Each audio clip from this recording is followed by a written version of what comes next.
SMTN.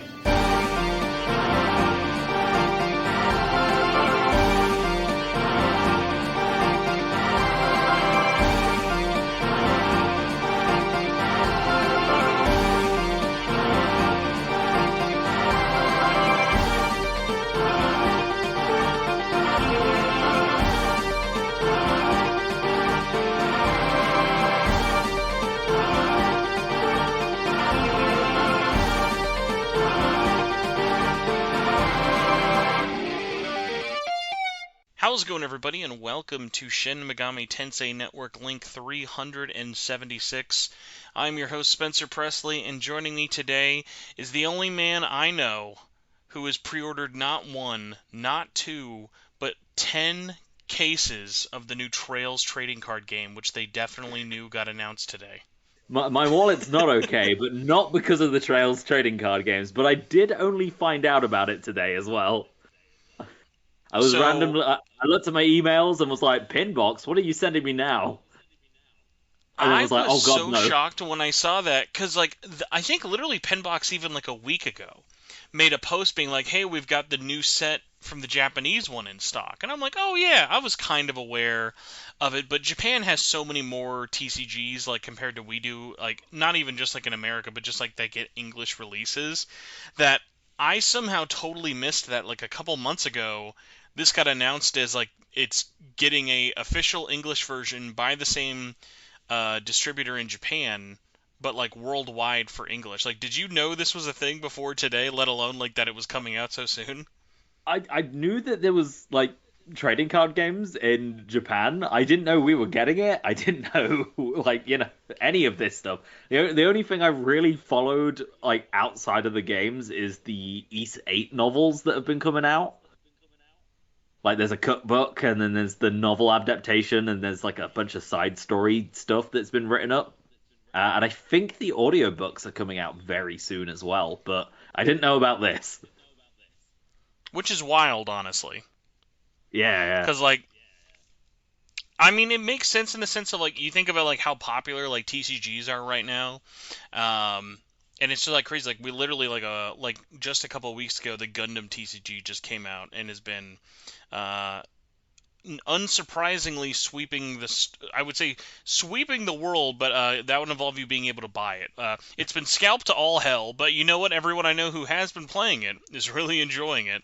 I decided to pass on the Gundam TCG just because I was like, I have Digimon, I have One Piece that I primarily play, and like I really liked messing around with the Gundam beta, but I was like, all right, Spencer, your wallet does not need to get into this right away, and there's no G Gundam, so just wait until G Gundam and then get on the bandwagon like a fake fan. no. That's fair. That's fine. Like, G Gundam is pretty based. Like, I wouldn't criticize you for doing that. Well, the funny one is, like, it's pretty much launching with all the big hits for like the like majority of Gundam fans. Like, you have Gundam Wing, uh, Iron Blood Orphans, Mercury, Seed, and then OG Gundam. Like, OG Gundam, ironically, out of all of those, is the only one that I'm like, oh, I'd love that. But like, there is so much merch for like original Gundam that like I'm kind of like, I'll be okay. I don't need anything that big. Ironically, though, I did. Very, very small Gundam tangent aside, I somehow found not one but two Gunpla kits for G Gundam. One I had seen, and it was like, oh, that's cool, but I should probably resist. And then the other one was like hiding right behind it, and like blew my mind when I saw it, because I was like, I hadn't seen this in so long that I don't even know how I forgot about it. I have, and I always forget like the proper name for it, but I have Burning Gundam, like God mode, like where he has like the red gold hand. Hmm. I have that Gunpla kit. That was the only one I had from G Gundam before, and when I was at the store last time, they had Shining Gundam, like, so with just the base version from the beginning of the show. And I was like, that's really cool. It'd be nice to have both, but I was like, I don't really need it. And then everywhere else I would see it, I kept seeing it more and more expensive or sold out, and I was like, oh man, I should have just fucking bought it. And so when I went back last weekend, I found it, and then the craziest thing was right behind it, they had Nobel Berserk mode. And I'm like, Ooh. I that one is super cool because like I like Nobel Gundam, but like Nobel Gundam normally is cool just because it's basically just Sailor Moon the Gundam, but specifically the Berserk mode with the long hair and everything in the kit looked so clean. I was like, I was like, I have to get this. Like, I'm never gonna find this fucking thing. Oh yeah, yeah, absolutely. And when you were first talking, I was like in the back of my head, I was like, is he talking about the horse? Please tell me he's talking about the No, horse. ironically, I was kind of surprised because I was curious what other Gunpla kits there are for G Gundam, and I think they almost have everybody. But I was actually more surprised that Master Gundam only comes with the horse. Isn't that wild? Like the only way to get Master Gundam is with Oh, the really? horse. There's no way to get him separately. That's insane. Why would you?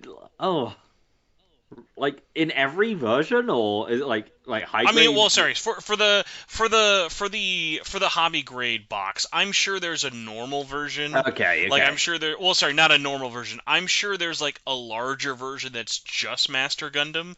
But I thought it was funny that like yeah, for the entry grade set, it was just that. Okay, yeah. Yeah, it is a bit weird, but like you'd think they'd want to sell them separately and double up on their profits or whatever, but I mean, listen, still, I'm sure Bandai and the Gundam Company are doing just fine on merch right now. Especially yeah. Jesus with the amount with the amount of merch that I see all the time for G-Quix, which by the way, that is a sick looking mech design for it. I just feel bad because I have not sat down and watched it because I don't have Prime, and like all I've seen is the like first 3 episodes, and I'm like I gotta catch up on that like so bad. Have you checked any of that at all? I've not touched it yet at all. I have been like no life. For the most part, I've been telling myself I'm not allowed to have fun until I get one of these two big videos I'm working out. So working on out. So I've not like let myself watch stuff, which is like kind of depressing and sad. But I have been wanting to pick it up because I was at first I was like, oh, I'm pretty sure it's the Flip Flappers artist who's like done all the designs. I was like, oh, that's an interesting take. And then somebody was like, anyway, here's Char, and I was like, what do you mean here's Char? And I was just like, what? And then like somebody explained to me like the premise of those first 3 episodes, and I was like, I need to watch this. I need to get on this stuff. I was That gonna say I figured from the char alone like you would be in for it just from that, but I definitely get like the resisting for it as well, and thankfully I feel like there's always such a thing of like Gundam is huge, but I don't have anyone really in my life that are like that are like the hardcore watching it every week. Like I don't have to be wary of like opening up Twitter and seeing like Gundam spoilers. Thankfully, it's not that bad. Yeah, Gundam's weird because I feel like the branding is like way more popular than any of the shows are at any given moment. Like G-Witch did a lot, but it's still like Well, you know what's funny? It's pretty much one for one. I would say it's like the Digimon effect, where hmm, people underestimate how big it is because it's not that big in games anymore. It's not always on TV, but like especially if you're in Japan, it's in front of your face all the time. But like you go to any hobby store, even in the West, they have a huge Gunpla section. Like I would say any store that like sells cards here nowadays also does model kits, which is definitely not the case of what it used to be.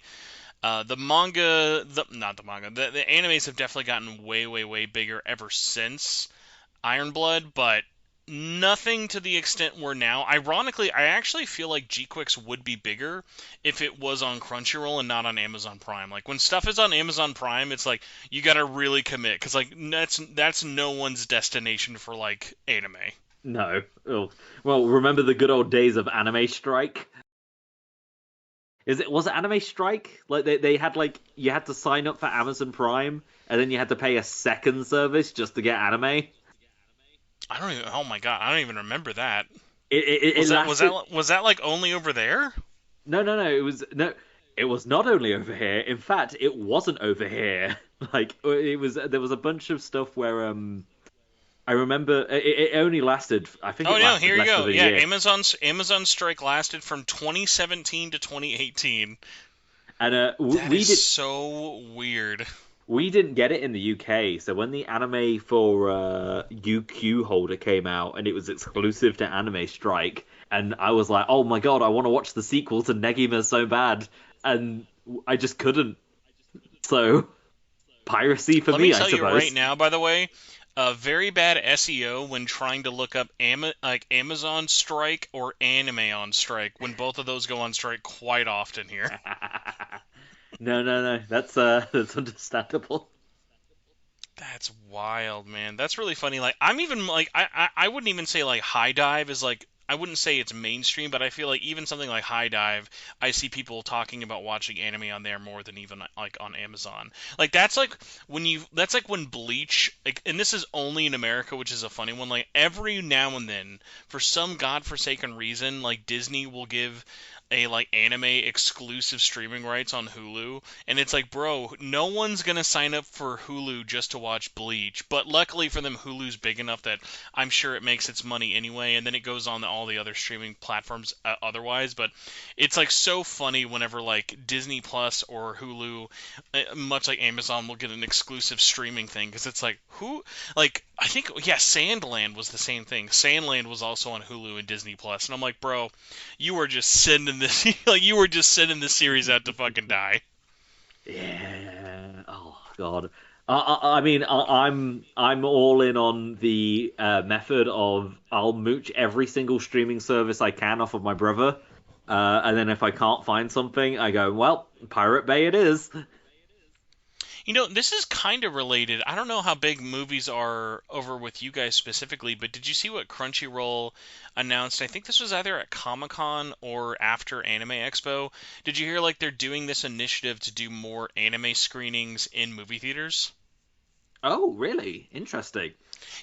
Because Because I feel like at least worldwide, watching anime events in movie theaters has become so much more common. Because like this has been a big thing in Japan for a long time, but is just now kind of finally getting big in the West after like I think it probably changed a lot when Mugen Train came out. Like, do you remember how much money that fucking made? Like, especially after the pandemic and stuff was already going on. Like, Mugen Train was huge worldwide in terms of like how much money that made, and for a lot of people it was just like, well, that's just like it, obviously it was exclusive for a movie for a while, but it was like you are just watching the show at a certain point in terms of it being on there. But like, there's the fine line between watching anime like in a movie format versus TV is so blurred nowadays, especially like there's really no reason why it can't do both, and that's always been really big in Japan of like, hey, this arc is about to start, so like you'll watch the last couple episodes of last season in a movie theater and you'll maybe get the first episode of the new season this way. And like that's been really big over here for a while. Like I know Kaiju number 8 did that. That's how I actually got into that. Similar with like JJK and some other anime has been doing that as well, where let's put in movie theaters even if it's not a movie. And what Crunchyroll announced was like, hey, not only are we going to keep doing that even more, they're just going to now start doing like premieres. So like either they will do premieres of new shows before or during the anime premiere season. We'll have like limited theatrical runs around the world, and or classic shows coming back. Like I think they're doing the selection's a little weak for what they announced, but I mean considering Crunchyroll is basically 99% of anime streaming rights nowadays, like I'm sure they'll have better stuff eventually. Because I think one of them was like Overlord, and I'm like that's cool, but like I don't know how many people are gonna go to the theaters just to watch some old episodes of Overlord. really striking while the iron is hot with Yeah. relevance within the zeitgeist. But like I think there's a lot of potential for that because like at least someone like me, like I love the idea of watching especially like TV shows like, but animation like a in a big screen is cool, but especially when they're in IMAX. Like literally, the fact that thank God I've like either I don't know if this is blue pilled, black pilled, or red pilled, or we'll just call IMAX pilled. Like the fact that my wife is like, we are going to see the new Demon Slayer movie and it has to be in IMAX, and I'm like, that is the correct answer. Like And when a new anime movie comes out, you better fucking watch it in IMAX or you're not watching it at all. hey, whatever pill it is, it's based nonetheless. But Do you, no, by the way, I do you guys have IMAX over there? Like, what is that called? Because I know it's like a company over here. I'm not sure if it's like a worldwide thing. I think we do. I'll be real. I'm just happy to be at the like cinema. Like I don't know what it is. I get really like jolly about going to see a movie. Like I have this whole thing where I don't watch trailers for movies online because I'm saving it for the theater experience. So I don't really pay too much attention to what like the specific details of stuff. I'm just like, oh yeah, popcorn, let's go. Um, but yeah, I think we have IMAX. It'd be a bit weird if we don't. It's probably a little bit sparser over here, I imagine. I don't think it's in You'll love every. this, by the way. I looked up what the other series they were having coming. We've got Overlord and Miss Kobayashi's Dragon Maid. I'm like, oh man, you're really covering the market on this one. Oh God, I can't. Imagine the normies experiencing Dragon Maid, just being like, "Okay, I kids, let's go see a film." Okay, hold on. You know what? I'll give him a pass on Overlord. I didn't realize it was turning 10. That makes a little bit more sense, but I still think in terms of shows to start, Overlord is a fucking big weird one.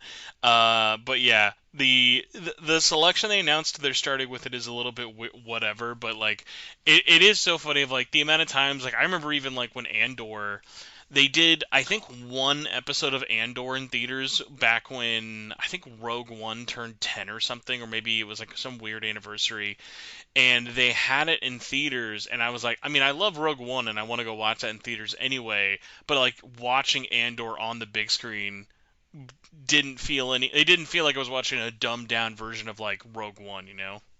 No, no, no. Like, can't imagine. Like, Andor. To be fair, Andor is great. So, like, I'd be more than happy to watch that on the big screen. It would be like, you know, it'd be funny that like the bad equivalent of that would be like imagine when Mandalorian and Grogu comes out next year, and they're like, "Error, and if you go to the first night screening, we'll give you an exclusive premiere into you get Young Jedi Adventures season 4," and I'm like, "No thanks, I'm good. You know, wait, that's okay. You can keep it." Oh, Like, no. do you want to maybe show the Acolyte? Do you want to like do you have an old showing of the Acolyte you could give us instead? Is there anything else back there? No, what they're gonna do is they're gonna say they're gonna show a bunch of Clone Wars episodes, and then you get in, and it's the original Clone Wars movie, and you're like, no, please, for the love of God, save me. You know what? I'm still shocked they've still never done, even though like it finally leaked. But like, man, I don't know who has to get bullied into officially releasing it one of these days. People always talk about the original cuts. People always talk about all these things they want released for Star Wars. Real talk, Star Tours deserves to have gotten an official release. That show is way better than it has any right to be. Star Tours? Star Tours was the Star Wars pre-Disney buyout. It was like a 30 to 50 episode series. Like they filmed all of them where it was CG, they all looked ugly as sin and it was written and made by the Oh, Robot Chicken guys. is that the come join the Empire? We're pretty chill thing? Yes. it's That was one of those things that it's like, listen, man, if you're the kind of person who can enjoy Chub Chub from the fucking Christmas special, you'll enjoy Star Tours. Because I've seen that clip and I was like, I don't want to know what this is, but it's good. Like whatever. If you haven't seen it, it's like if you enjoy having stuff on in the background to laugh at while like working out, that's like a good background show. Especially if you're someone who did you enjoy like this is such a weird one. And by the way, God, what a cursed intro this is for the show, everybody. But like the if you're the kind of person who really liked the Family Guy Star Wars humor or Robot Chicken Star Wars humor, especially just having more Seth MacFarlane as the Emperor, it's just that. It's just more of that. Okay, okay, you're winning me over. Because like I remember Yes. seeing that a bit, I was like, I don't know what this is. I'm not encouraged to find out because like it was just that one clip, and like I kept seeing it everywhere. And I was like, go away, you ugly Darth Vader, go away. Yeah, the art style is ugly as sin, which I guess only is a bit okay because of the fact that it was like a super cheap like animated TV show. The only funny thing about it is literally it is all done. They own the rights to it still. It was just one of those things where they were like, this was pre-Disney. We want to like wipe the slate clean. Which like in a pre-Force Awakens world, I totally get it. But especially in a post like Skywalker saga world, just throw it out there. Like why the fuck not? You know? Like who are you Yeah, hurting? yeah. Just like do it, cowards. Come on. But yes, enough about children's TV making fun of Padme's death. Let's get into the main topic of this show, everybody. We're here to talk about not anime, not Star Wars. We're here to talk about Atlus, Persona, SMT, and all things in between. Now, Kraftium, because I love to look like a big stupid idiot, I made an episode last week, and it was all about there are no more Atlus games coming out for the rest of the year that we know of. Atlus is skipping TGS. We were like, we might get something. We probably won't get anything big, but it definitely won't be anytime soon. And then what do they want to do? They want to announce Persona 3 Reload is coming to Switch 2 in that really last minute Nintendo Direct, which we'll talk about the Direct when we talk about the main story with it, but it was very funny of like I was like I knew like I know all these games are coming. Like obviously like I know Atlus is gonna do games on the Switch too. Like they already had Raidou. Like there's no reason they're gonna stop after Raidou Remastered. But it was just very funny of like, man, I don't know. It's timing only wise was bad. yeah. I mean, it's only downhill after Raidou, if you ask me. Like they've already Damn. peaked. Like they've put out Yeah. Well. peak. They have the Yeah. excuse to quit. Oh, sorry. They have to even the scales out. So the next release after Persona 3 will just be a absolute bare bones, no difference port, but running on Switch 2 for Nocturne HD. They're like, here you go, guys. No. What they're going to do is they're going to have an iOS emulator and give us Shin Megami Tensei 1. Now that would actually make us happy. So unfortunately, that won't happen. Yeah, But true. we've got a lot of news to talk about, but I at least didn't want to bury the lead any longer than 20 minutes of Star Wars anime talk had happened. Just be glad we didn't talk about the High Republic manga, because that could have been another 20 minutes of this show, guys. I've got to tell you about Lily, Spencer. I've got to tell you. Now, speaking of manga, I know that you're not reading. Kraftium, have you checked out any of the Metaphor manga? I have not. I did. Were you see aware it. there even was one? Okay. I did see it. I completely forgot it existed. Thanks. Much appreciated. No, it's because I remember people talking about the protag's name and was like, "Oh look, it's canon or whatever." Will! He said it! He's Will! He's William! God. So, the nice thing about the Metaphor manga, and I've talked about it a little bit on the show, because it's been going ever since January of this year. They've been doing it monthly in V-Jump. And what's nice about it is it's simultaneously released worldwide. In terms of like digital chapters, we get it all the same date as Japan and everything. Oh, We're up that's to neat. 7. Yeah, we're up to 7 chapters right now. I was kind of surprised, like obviously because it's through V-Jump. Viz is handling it over here in the West. But what was surprising about it is I'm surprised how well it's been doing.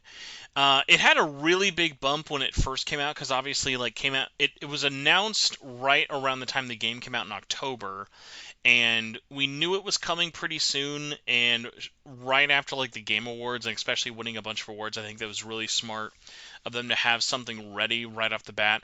It's nice because it's a really different adaptation similar to like the Persona 3, 4, and 5 mangas. But what's cool about it is like I've been enjoying it and I've been plugging it and telling people to check it out. Not really sure how well it's been doing because like these are just sort of like things like unless they come out with like a press release, we don't really know how well it's doing. And V-Jump and Shueisha, I guess more specifically, came out with the top 10 manga of the year for the first 6 months. And I kid you not, two things stood out to me. Number one, Metaphor was number 2 Oh bloody as hell! the most popular new manga. So, like, this is not like, oh, it's the number 2 best manga on the website, but, like, for all the new manga that have released in the last year, that is the number 2 slot, which is still no small feat. The crazy thing though is I don't know what this says about me as someone who likes to lie to themselves and say that they are an avid manga reader. I don't actually know any of these other series in the top 10 besides Metaphor. I feel like such a fake fan, so I'm going to read these titles out to you, probably butcher their names, and you Right. can tell me if you've heard of these and if I should feel bad that I don't know about them. But Uh, we've okay. got number 1 is Oter of the Flame. Right. Okay. A blank. Never heard of that. The art style looks familiar. I've seen the little redheaded guy, but like that name, I'm just like no, blank slate. I have no idea. Right. All right, and then Yeah. I'm gonna No. go through two. I'm gonna go through 2 to 10, and then you tell me, interrupt me if you know any of these. Okay. Kai Degami, Embers, The Martial King, Martian Crown, Creepy and Freaky, Stellar Friends, Inuch of Empire, and War of the Adults. I don't think I've heard of any of these. I I'm am like, also. this is like, am I the problem? Like, am I just like not looking up these things? Because like, listen, there's a lot of manga that's always coming out. Like, I'm constantly behind on Chainsaw Man. I'm not always caught up on One Piece. Like, I get that there's a lot of stuff coming out, but I'm like, I feel like I should at least know more of these than just Metaphor. And it's like, it's like if you were telling me that you were just gaslighting me and these are actually all 9 fake shows, I would 100% believe you. Yeah. I mean, I feel like manga's like really changed over the last few years. Like whenever I've gone into like a manga app, and like brought up like the most popular, I'm looking at stuff and I'm like, I do not know a single one of these fuckers. Like, I remember seeing one and I can't remember the name of it. It was an isekai thing, but in the guy's own world. Like he was like reborn. But I saw it. I was like, oh, the elf girl's pretty cute. I'll give that a read. And then like I got a couple of chapters in and was like, oh, this is what's popular these days. And it was just more isekai than what we're already getting. I think what you're talking about is world-renowned, very popular series Interspecies Reviewer. Is that the series you're talking about? I would never talk bad about interspecies reviewers. It's a sex Yeah, so positive show. It's feel good. It's about your homies, and it's only slightly gay feeling. I feel like, and here's my thing with the whole manga one. I don't think that the new manga coming out is bad, and that's why I don't know about it, or like they're the problem. I definitely feel like I should know more about this. The funny thing is, I used to be way more caught up on manga when we still had printed Shonen Jumps here. Did you guys ever get printed monthly Shonen Jump? Oh God! At least not to my knowledge. Yeah, so like Viz, at least for a decade plus, from like early 2000s all the way up to mid 2015s and stuff, they had monthly jump instead of weekly jump, but they were just as thick. It would be a bunch of different series, new, ongoing, sometimes some retro ones, stuff like that. And that was such a great way to discover like new stuff that I was like, "Oh man, this is perfect."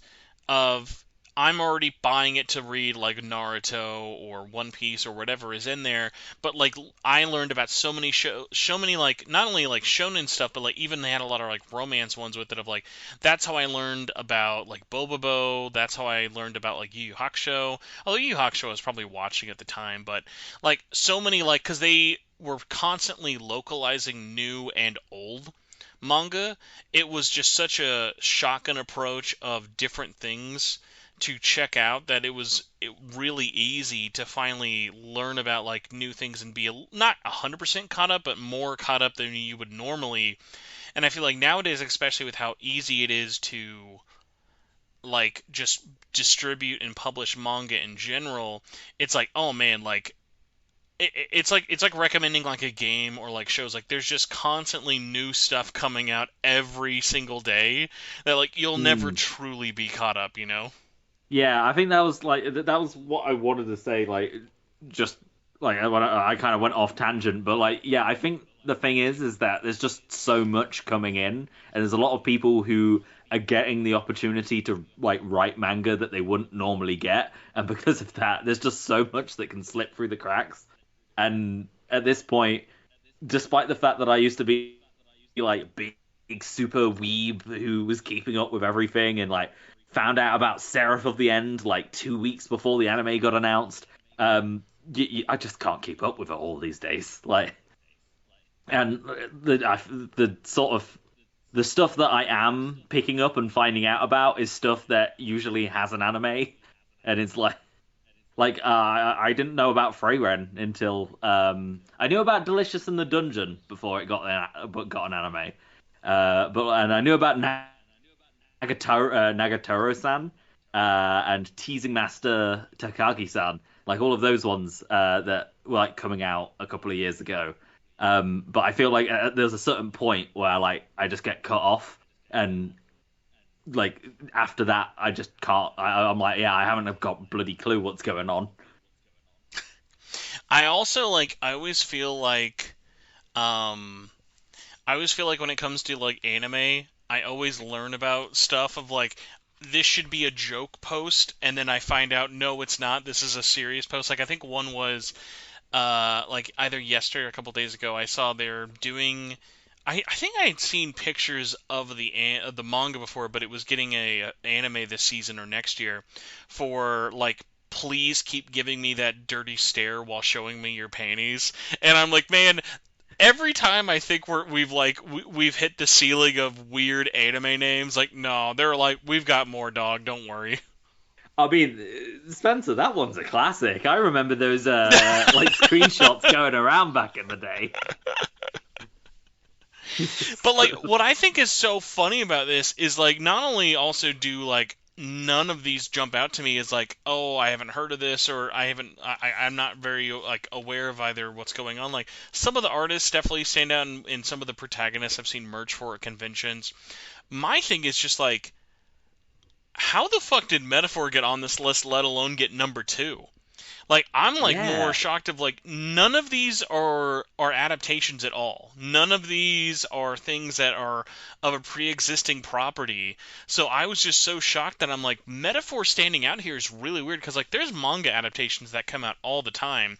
Like especially as someone who's like such a huge Square Enix fan, like people don't understand how much manga Square Enix puts out all the time that never even leaves Japan, let alone the stuff we actually get over here that almost no one gives any fucking time of day for. Like, do you know how many fucking spin-off mangas there are for Final Fantasy and Dragon Quest alone?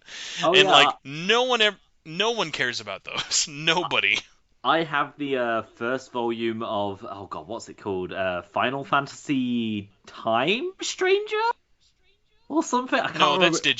Digimon. That's Digimon. No, You're no, making not that up. Time. It's something Stranger. I can't remember because I remember I It's not. was Is it the Type Zero one or is it a newer one? Because there's a no, Type Zero manga as well. it's a manga about a Square Enix office employee who one day wakes up inside of a Final Fantasy world with like his sister Oh, and one of his co-workers. Lost Stranger. Lost Stranger. Lost Stranger. I knew it had Stranger in the Yes. title That's actually because still going on in Shonen Gengan. oh god. Because I remember people when Strangers in Paradise was brought up and we discovered it wasn't an isekai, and people were like, actually, there is a Final Fantasy isekai kicking about. You know what's But wild? They could make such a meta manga adaptation of Stranger in Paradise. That would be like such a wasted opportunity if they didn't. if they did, I'd really want everybody to have like a very anime look, and then Jack is just full on Western art style. Oh, I mean, I imagined it was like, imagine everyone is the most cutesy, normie anime. Like, just make everyone in the world done by the artist who did Clannad, and then Yeah, Jack is just done by the Fist of the North Star guy. yeah, yeah. He just sticks out like a sore thumb. That would be amazing. Oh, I love Jack with all my heart. He is the greatest Final Fantasy protagonist. Can you believe that game is 3 years old? Where does time go? Stop it. Time is not real. Oh, God. I sent my brother an image of it was a tweet and it was somebody like some Japanese person being like just went to the video game store and the retro section has Fire Emblem Awakening Oh and my my brother was god. like and my brother was like no it doesn't shut up that's not real. That's so dirty in so many ways. Um, kind of related to this, I don't think I got to talk about this too much in the show. Did you check out any of the localized Raidou manga they did before for Raidou Remastered? Because I think they ended up doing at least 3 chapters, maybe even 4. Yeah, I looked at the first one and was like, "Oh, cool, this is great." I didn't go too much deeper because I assumed they did all of it, which was, my bad on my part. But I want to. I've not played Raidou 2 yet, and I know it probably doesn't matter really, but like that manga does technically take place after Raidou 2. So I was like, Yes. I'll leave it until I'll leave it until I eventually play Raidou 2 at some point because I've seen little panels like oh God, what's her name? Like, she's in Fate Go as well. Oh, Saber? No. It's the spear lady. Oh God, it's Welsh or some crap. It's Kukullian's teacher. She's got like a rose. Oh, yes. Like it starts with SCA or something. But there's like one panel of like being like, oh, we should chase after them, but unfortunately, Raidou can't fly. And then she's like, "Don't worry, Raidou, you can rest on my knee, on my lap." And it's like patting away, and it's like everybody wants to fuck Raidou, even the demons. I mean, listen, we can't blame them. They know what's going on. Yeah, they've all got good taste. It's fine. The bummer with the Raidou manga is all exclusively tied to the like little email club thing. Okay, no, you can still you can still check it out on the website. They added a little stinger for it. They only did the first 2 chapters, it looks like, though. And it's cool that they did it, but my biggest thing was when they were finally localizing them was like, man, I hope that they do all of it finally, because like those would be absolutely sick to actually translate and get that like in a full printed form one day. I'm sure Raito selling 7 copies didn't help, but like that was a really really like cool thing that they did in terms of like localizing that in English, because like you said, it doesn't tie into the game at all. It's just more Raito like adventures that does not tie into the main story, but is such a cool thing to actually have officially translated.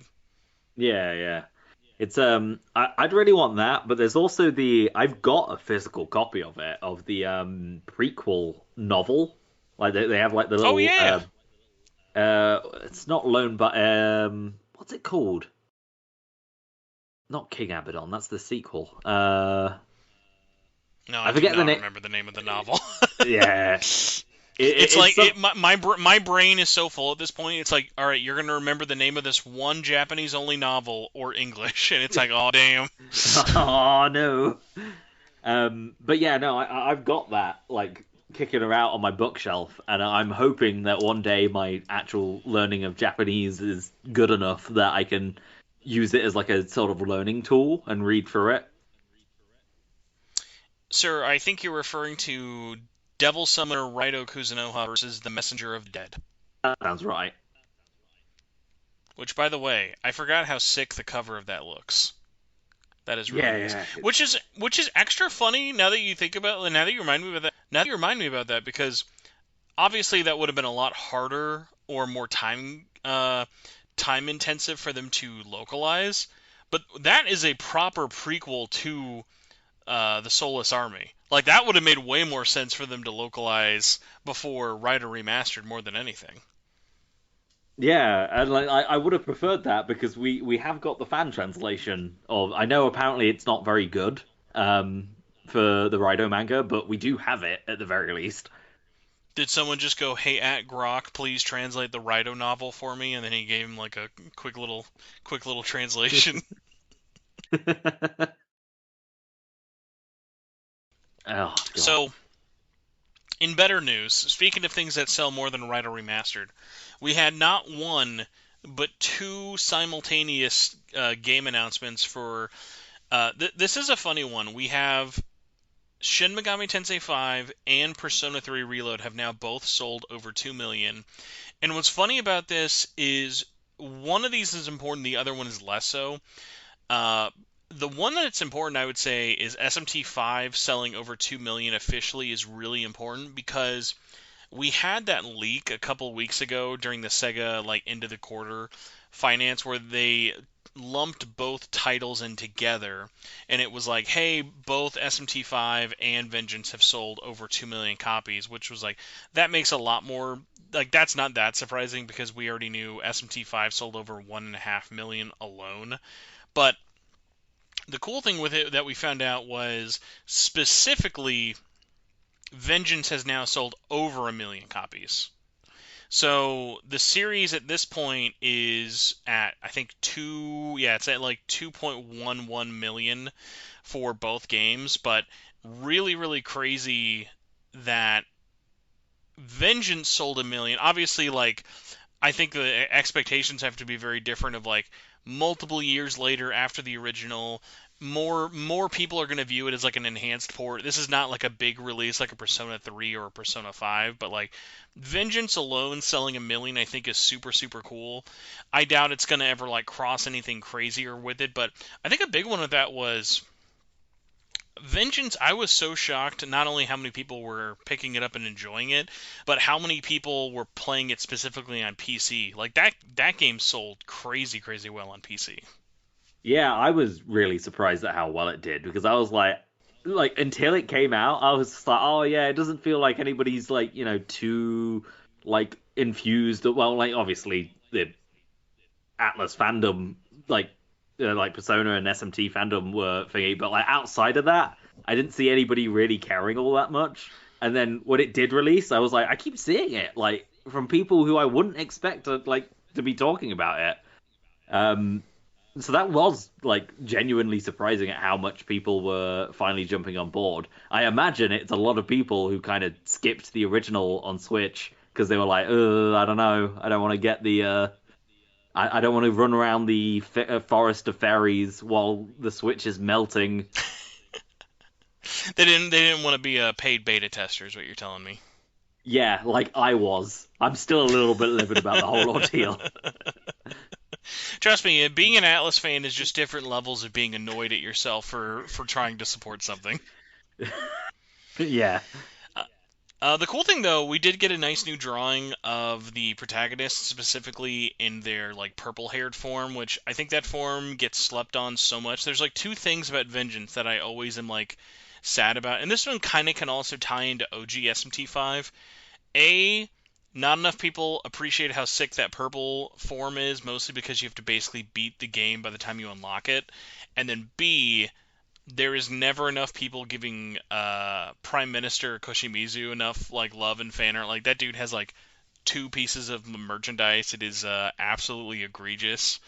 But surprised to see it finally selling over 1 million, like just on its own. Very weird that they announced it the way they did. Like, I don't know if they literally were just waiting for Vengeance to finally sell over 1 million. And I only say this because, like, they literally announced it like 2 days before announcing Persona 3 sales numbers, which we had already known through the leak, and these ones are less surprising. But cool to see. I'm sure it will still do well. Important to note, most of those copies, I would say, definitely sold at launch because I know we were sub 1 million a couple months ago in terms of where that game was at for it. But nice to see it's at least still got the legs that's pushed it over that 1 million mark. One that I think people are going to be a whole lot less surprised about is that Persona 3 Reload has sold over 2 million copies. This one definitely was funny because this came after the announcement of the Switch 2 port and was more like, hey, we need Soejima to draw some new art, but he's too busy to draw like official art. So like we'll just have him do the like thanks for buying our game art and call it a day. Cuz the funny one is like, yeah, It's sold over 2 million. We've known that for a while. It absolutely crushed when it came out, but I think as many people, and we talked about this last week, have come to notice is like it sold really well at launch, but definitely kind of fell off a cliff in terms of like you don't see a lot of people still talking about playing it now. Ironically, the conversation is bumped back up again because of the Switch 2 port, but it was definitely one of those things kind of similar to like, would you agree, like similar to Yakuza 8, of like when those games were out, they were like, holy shit, holy shit, holy shit, and then like by the time we got to summer, it was like no one was talking about them.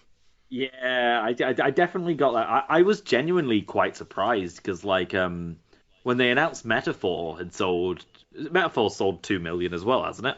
Or is Yes. it gone? Yeah, Metaphor, I feel like they actually just announced that recently-ish as well, Metaphor selling 2 million. But yes, Hmm. that we basically had like back to back to back like 2 million announcements. Yeah, but like, I was like, oh, damn, Metaphor's hit 2 million in a significantly shorter amount of time than Persona 3 Reload. I know, like Persona 3 Reload is a remake, so probably has a little bit less than what you'd expect. But I'm like, come on, Persona fans, you guys have a reputation for being like insanely rabid. Like, where are you guys? Okay, so this was a month ago because I was like, I know I talked about this on the show, I just couldn't remember where. Yeah, a month ago they had just finally crossed over the 2 million mark. And the funny thing about that one was that Metaphor was technically the fastest selling, but we were because they had reached over 1 million copies before even month 1, and then it took almost 9 months to sell another million, which was surprising. So it's kind of one of those funny things that even something like Metaphor, which I would say probably has the more surprising like discussion timeline, because I feel like if it wasn't for the fact that it released at the end of the year and was in a lot of Game of the Year award discussions, I think we would have seen a much more similar fall off in terms of people talking about Metaphor. But I mean, I can even contest to not only with this show, but just like from everything I see online, Metaphor discussion completely dried up by the end of January. Like by the time we were out of January in this year, it was like nobody was talking about Metaphor. Yeah. I definitely have seen it drop off quite a bit, but it stuck around longer than I was expecting it to. So, like, I hope I'm glad I for it. really Like, hope I hope Metaphor has a vengeance thing of I want the whatever complete edition version of that to be uh, coming out as soon as they're ready for it, just in the sense of like, I think that game is going to pop really hard again. I just don't want to have to wait for whatever their next full big sequel is going to be, because I feel like, especially just from putting it on Switch 2, because like honestly they really don't got to do that much. Like as long as they gave us a couple of quality of life changes, gave us that one extra dungeon that was clearly cut, and then put it on Switch 2, I think people would gladly give them extra money, if not for a new edition. Like hopefully they'll do like a little expansion pack. I nearly very stupidly said, but I'm pretty sure didn't Atlus say they're not going to do that anymore? But like then I realized that come on, it's Atlus. They're going to do it. Bro, I mean, I guess we might as well get into the main topic, because, like, yeah, if you're worried Atlus might be losing their way in terms of nickel and diming you, let's get into our main topic today. Persona 3 Reload releasing on Nintendo Switch 2, October 23rd, 2025. Yay! Woo! Followed by a trailer that actually looked really good. By the way, way too many spoilers. Did you watch that Nintendo Direct trailer? They were like, man, we're just gonna spoil the fuck out of this game for everyone who hasn't played it. I mean, it's okay when they stream spoilers. It's just when everybody else tries to do it that they get funny. So, yeah, trailer was good. I thought the game actually looked really clean. I want to talk to you about gameplay stuff in a little bit, but I want to go through because I feel like almost to an alarming degree, because I feel like there's always the monkey's paw, of like, oh man, I sure hope Falcom starts supporting more systems better, and then the monkey's paw comes up and we get like proud East Nordics only on Switch 2. Like that's the kind of stuff that I'm used to with Atlus. Where, oh, by the way, very big aside, because we were talking about Ease Nordics recently, did you see how well that sold in Japan on Switch 2? No. It was Um, the number. It was the number two best-selling game for July, right underneath Donkey Kong. I was so shocked. I was like, let's "What?" fucking go. Because I was worried it was releasing too closely to Donkey Kong and being a Switch exclusive. I wasn't sure if people were really talking about it very well. Again, being the best-selling Switch 2 game doesn't really say that much when there's like 15 Switch 2 games, but I was very happy to see that it at least had not completely tanked, because like something like Raidou fell off the charts very very quickly, and that was really close to launch. So proud East, you did me good. Now please come out and don't charge us an arm and a leg and be a game key card over here. Oh god, no. Also, just So come out on other consoles so we can avoid the GameCube card issue altogether. man, I yeah, Falcom still will not budge. They were just interviewed about it like a week ago. Like at launch, they were like, "So is this like a forever exclusive?" And they were like, "It is only out on the Switch 2. If you would like to play, you can play the old other versions. They will not be getting." But I'm like, of course they're gonna say that to try and sell as many copies as possible. But it's like, I feel like you have to imagine, like, as soon as it stops selling, aka by the time Trails Chapter 1 comes out, then they'll probably announce it coming to other systems. Yeah, yeah. I imagine The there's some sort of. worry, the worry is though, how fucked will we be on it? Because remember, there's no upgrade path from Switch 1 to Switch 2. It was just you got a like little save bonus, but like it was a completely new game. Oh yeah, you're buying it again, fool. Like, you know what? You bought the game day one, Oh, you know expecting what? that you. Actually, speaking of getting fucked over, did you hear they announced the details for the Ryza trilogy? Did you hear about that today? I saw that like every single game's getting at least one or two new characters added, but other than that, Yes. So they're adding a lot of stuff, but again, this is a trilogy that literally still launched on the current gen that we're in. So very weird how they're handling this, but like it is a completely separate purchase on all systems. So it's coming out on PS4, PS5, Switch, Switch 2, and PC. It is a completely separate purchase. There is no upgrade path on any system and no save data transfers over at all. You only get like a bonus costume. oh god. And I'm like, if it was one game, I would kind of understand. I'm like, bro, you can't do that to a whole trilogy. Like, I'm literally looking at my shrink-wrapped copy of Ryza 3 right now, and I'm like, what? What are you, just a fucking like? Are you just like a coffee table? Like, is this like a mug holder now? Like, it's like what point do Yes. you have in existing? It's, luckily, I think I stopped myself from getting two and three because I was like, I've not even played Rise of One yet, so I'm only down one game on the potential like double dipping, but It's very weird. I will say also, the funny thing is, I forget if they've nailed it down, but the way they're handling the physical is very very strange. Of it's on all of those platforms, but I think they're only doing a physical on the Switch. oh Like, and oh again, I get it for the Switch too. Although ironically, if it's all three games, I'm sure it actually probably would fit in a 64 gig card. The other one, I'm kind of surprised they wouldn't do it for PS5, because PS5 only has Ryza 3 on a disc. There's no physical version of Ryza 1 or 2.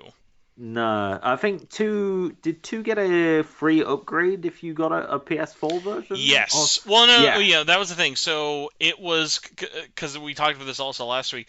Ryza 2 came out a month after the PS5 came out, and it was going to get a physical, but then they canned it at the last minute just due to supply problems, and we're like, well, if you really want a physical, you can just get the PS4 and upgrade it for free on PS5. right, okay, yeah, because I remember looking into that a little bit when I was thinking of picking it up, but because I remember Ryza 2 on Switch was like 15, 20 quid cheaper than the PS4 version for whatever reason. Oh, that is weird. So, moral of the story, and going back to Persona 3, Japan just hates your wallet, and Atlus is keeping with this trend. So, the game is coming out on Switch 2. It was in the Partner Direct, which honestly, I don't know why I didn't expect to see it there. I was kind of surprised, but was happy when it got announced.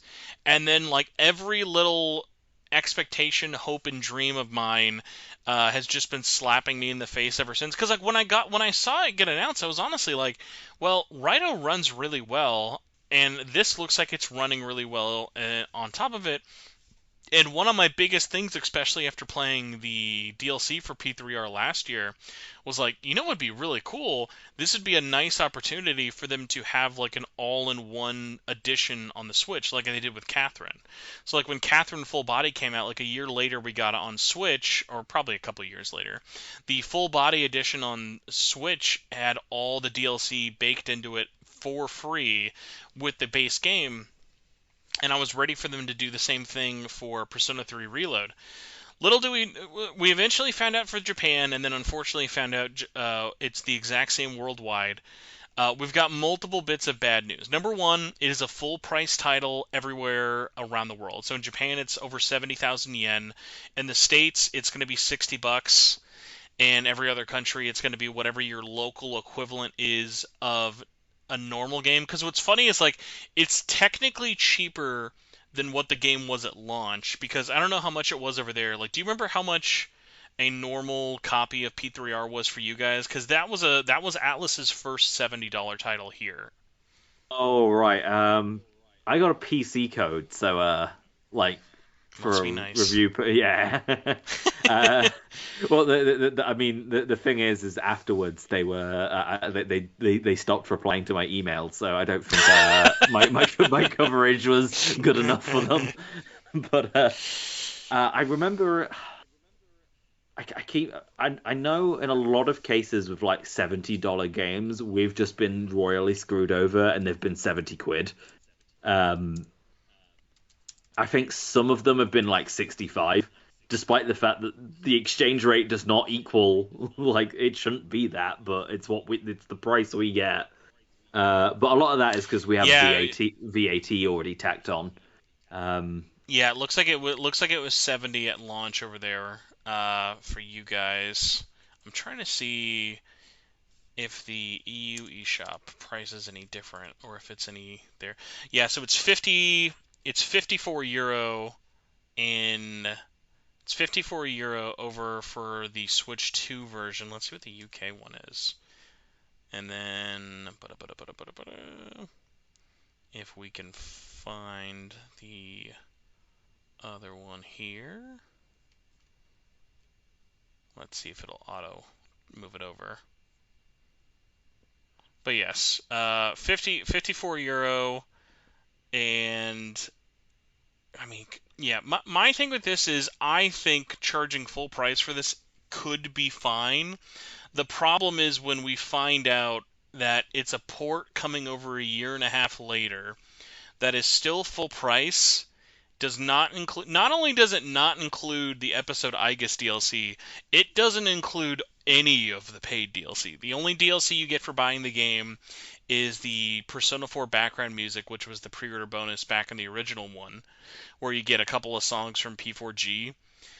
All of the paid costumes are still there. All the paid personas are still there. Everything in the expansion pass with episode Igus, all of those are still there and not going to be on sale either. There's not even like a discounted bundle with everything. Like there's discounted bundles, but it's not actually a discount. It's like you're still paying. Like if you end up buying this game and the DLC alone for the expansion pass, you're still looking at over $100. And it's just like what are you doing? Like it, my only thing with it is like it's what's so crazy, and I want to get your opinion on this as well. But like my initial takeaway from this was like I was upset, but I was also like trying to think about it. Like I'm trying to justify this, and I'm like I legitimately think that they may have lied to us about how well they thought episode Igus did, because my only thing is maybe it sold because I guess there's one of two camps.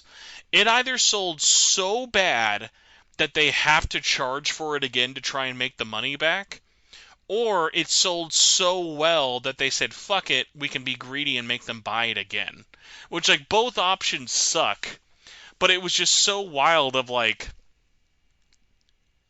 asking people to buy this at full price, I don't think is a big ass. Like, I paid over $100 for my version of Persona 3 Reload, and that had almost no DLC in it. Well, I guess technically I paid $200 for the big collector's edition, but that still was like I got a lot of bang for my buck in that game. That is a big, massive ass game. I don't think saying 60 or $70 for this game is the problem. I think the problem is when they're clearly nickel and diming you, and the game goes on sale all the fucking time. Like you can literally buy it over here on almost every platform for $20 Oof. versus this. Like even with the DLC has been going on sale here pretty regularly. Like not the most recent sale, but on PSN and I think even the Steam Summer Sale, you were able to buy Episode Igus and P3R for under $50, like both of them together. Oof. So, It's the Nintendo tax though. Like you gotta pay it. but that It's portable. that's the thing. Like I like trust me, like I get it, like because I feel like we joke about the Nintendo tax, but like the only times I've ever really known about that being a thing, like if it's the Nintendo tax, it's because it's a Nintendo-made game. Those aren't Hmm. multi-platform. I don't have to like I'm not worrying about how fast will Donkey Kong go on sale for PS5. Like I know it's never coming there, so I get the Nintendo tax argument Yeah. while like looking at stuff like the Square Enix tax argument that I've had in the past. Like Square Enix always has their own kind of dumb bullshit they do, but they've definitely been better about it in the past, even with like other stuff like the things they're doing for upgrade paths for Nintendo Switch 1 versions to Nintendo Switch 2. I think they're doing some pretty nice things about that. Like a good example is another game announced at this direct. They Romancing Saga 2 remake. Did you see that got a Switch announcement? Hmm. So that got a Switch 2 announcement. There's an upgrade path from the Switch 1 to the Switch 2 version, I think for a couple of bucks. It's not very much at all. But that was a game that came out at like 50, $60 last year. And now it's coming out again on the Switch 2. And they are aware that it's been discounted heavily. They're selling it brand new on Switch 2 for $35. I'm like, that's perfect. Like, Ooh, yeah, that is there's good. nothing major there. Yeah, like, there's nothing majorly different about it. It just looks better, runs better, and is now a native Switch 2 version.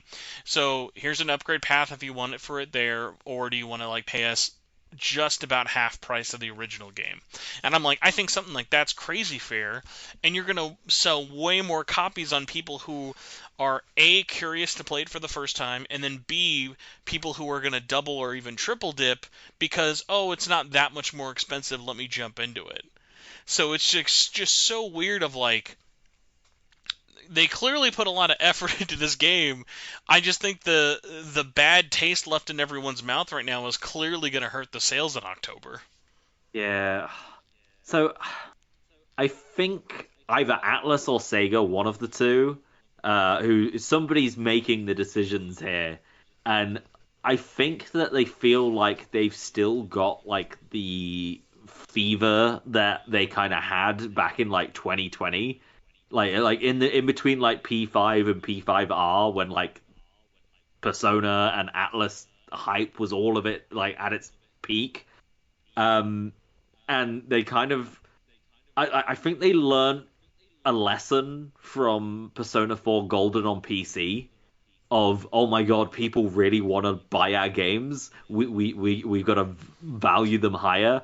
But they learnt the wrong lesson or learnt it far too much, and they've kind of just realized, or either realized or still believe that they can kind of charge whatever the hell they want and people will buy it in droves. And like with things like P5 Tactica or like various other things, I think they're kind of shooting themselves in the foot because they're like, yeah, but what if though? Because there's stuff like what if we just made all of the money? But there's stuff like I don't know. This is a little bit off topic, and I'll try and keep it to a minimum. But have you seen that Uma Musume has been absolutely destroying P5X in like Oh terms? no, yeah, we talked about that recently, and like, and if you told me that 2 months ago, like Horse Racer Girl or new Persona 5 game, I was like, oh, of course. And as a reminder, Uma Musume is an old game. Like, that game's been out for years in Japan. Like, there's no reason that should have taken over the way it did. But it fucking killed P5. Well, I think part of the reason why is if you look at so what they're both doing is the content rollout and like the length of each of the different banner events and whatnot have been shortened because they don't actually have to wait for the content to be developed. They just need to translate it so they can do it at a Hmm. quicker pace. So instead of like a banner being like, I don't know, 3 months, it's only 1 month. What Uma Musume has been doing is the free currency that you get from like dailies and stuff and all of the different stuff because banners are going to be shorter and you've got to save up for them in less amount of time. They've gone, don't worry guys, we've got you, we're going to increase the rewards that you get for all of that stuff. And I think like on the opening week or like opening couple of weeks or something for Uma Musume, you were getting like 10 times what the Japanese version gets, like on average. Um, Persona 5 X, on the other hand, has gone, oh yeah, we understand that the same sort of situation is happening. We're gonna the Subway Slammer is not gonna be the main villain for quite as long as to everybody's dismay. But instead of increasing the currency that you're getting and making everybody feel all good and happy about spending time like spending money on these roles or saving for future characters, they've like quartered it. You're getting like significantly less because they're like, oh yeah, but it's Western Persona fans. They'll give us all the money if we ask them. Yeah, and I feel like that game just continues just to kind of get egg on its face in terms of it's been doing not terribly, but I mean, I feel like it's lost almost all, if not all, of its goodwill it had going into launch. And it's like now, even with the new Makoto banner and stuff there, I saw one person post about it on my timeline, and it's not because no one is playing it. It's just like, yeah, like no one's really that excited about it. Like it's there, and I mean, their first banner being the most boring crossover of all time doesn't help at all. But it is like it's multiple factors there of greediness, and I think even going over to your thing of like, is this an Atlus problem or a Sega problem? I'd say it's definitely a Sega problem. Like at the end of the day, Sega Sammy is their parent owning company. Sega is making the moves. The problem is, it feels like sometimes they know like when they're making a mistake. A good example of this would be with like Sonic Racing Cross Worlds. That is a game I'm so morbidly curious about how that's going to do because every time I've gotten my hands on that game, I'm like, holy shit, this feels bad. Like does like Oh, it's not bad in terms of how is it at its core, but I mean in a post Mario Kart world and even comparing it to like Racing Transformed, they still just have never gotten back to that high, mm. which is a problem. And this is their first time charging $70 for a Sonic game on all platforms, and I'm like, man, they're gonna have a like they're gonna need all the fucking Minecraft crossovers in the world to save this thing, because it's like I don't even know who this game is trying to market itself to. We have SpongeBob, Minecraft, Persona, Yakuza, Hatsune Miku. Like at this point, just fucking throw in.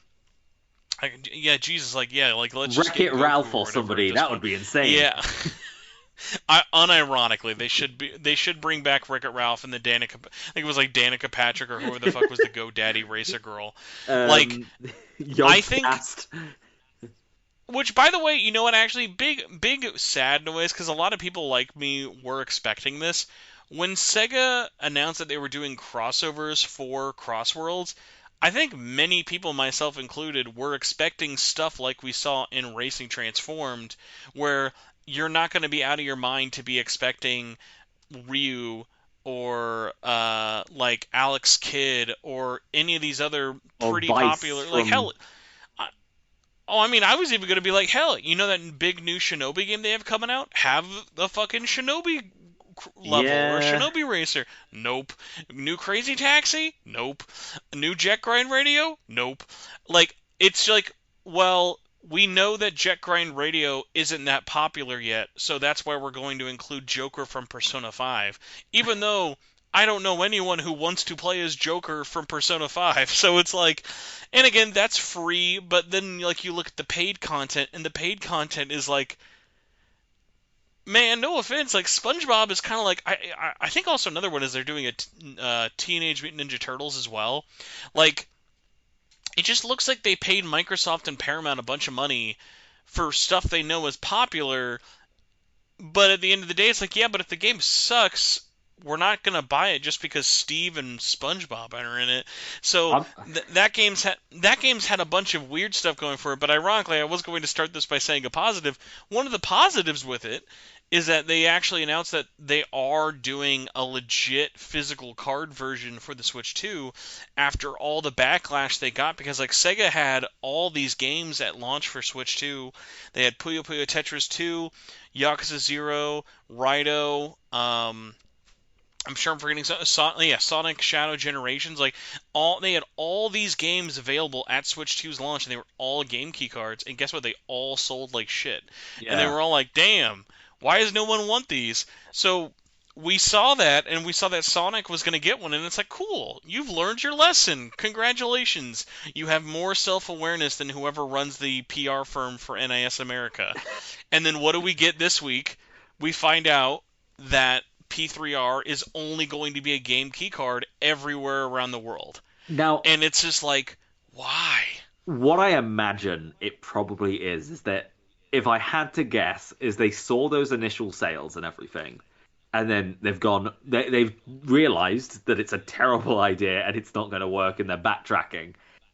Because they also said they weren't going to do any upgraded, like they weren't going to do any Switch 2 editions or anything for any of their games. It was all going to be like brand new ports or whatever. But they've already gone back on that as well with Yakuza Kiwami 1, because that's getting an upgrade if you had the Switch 1 version.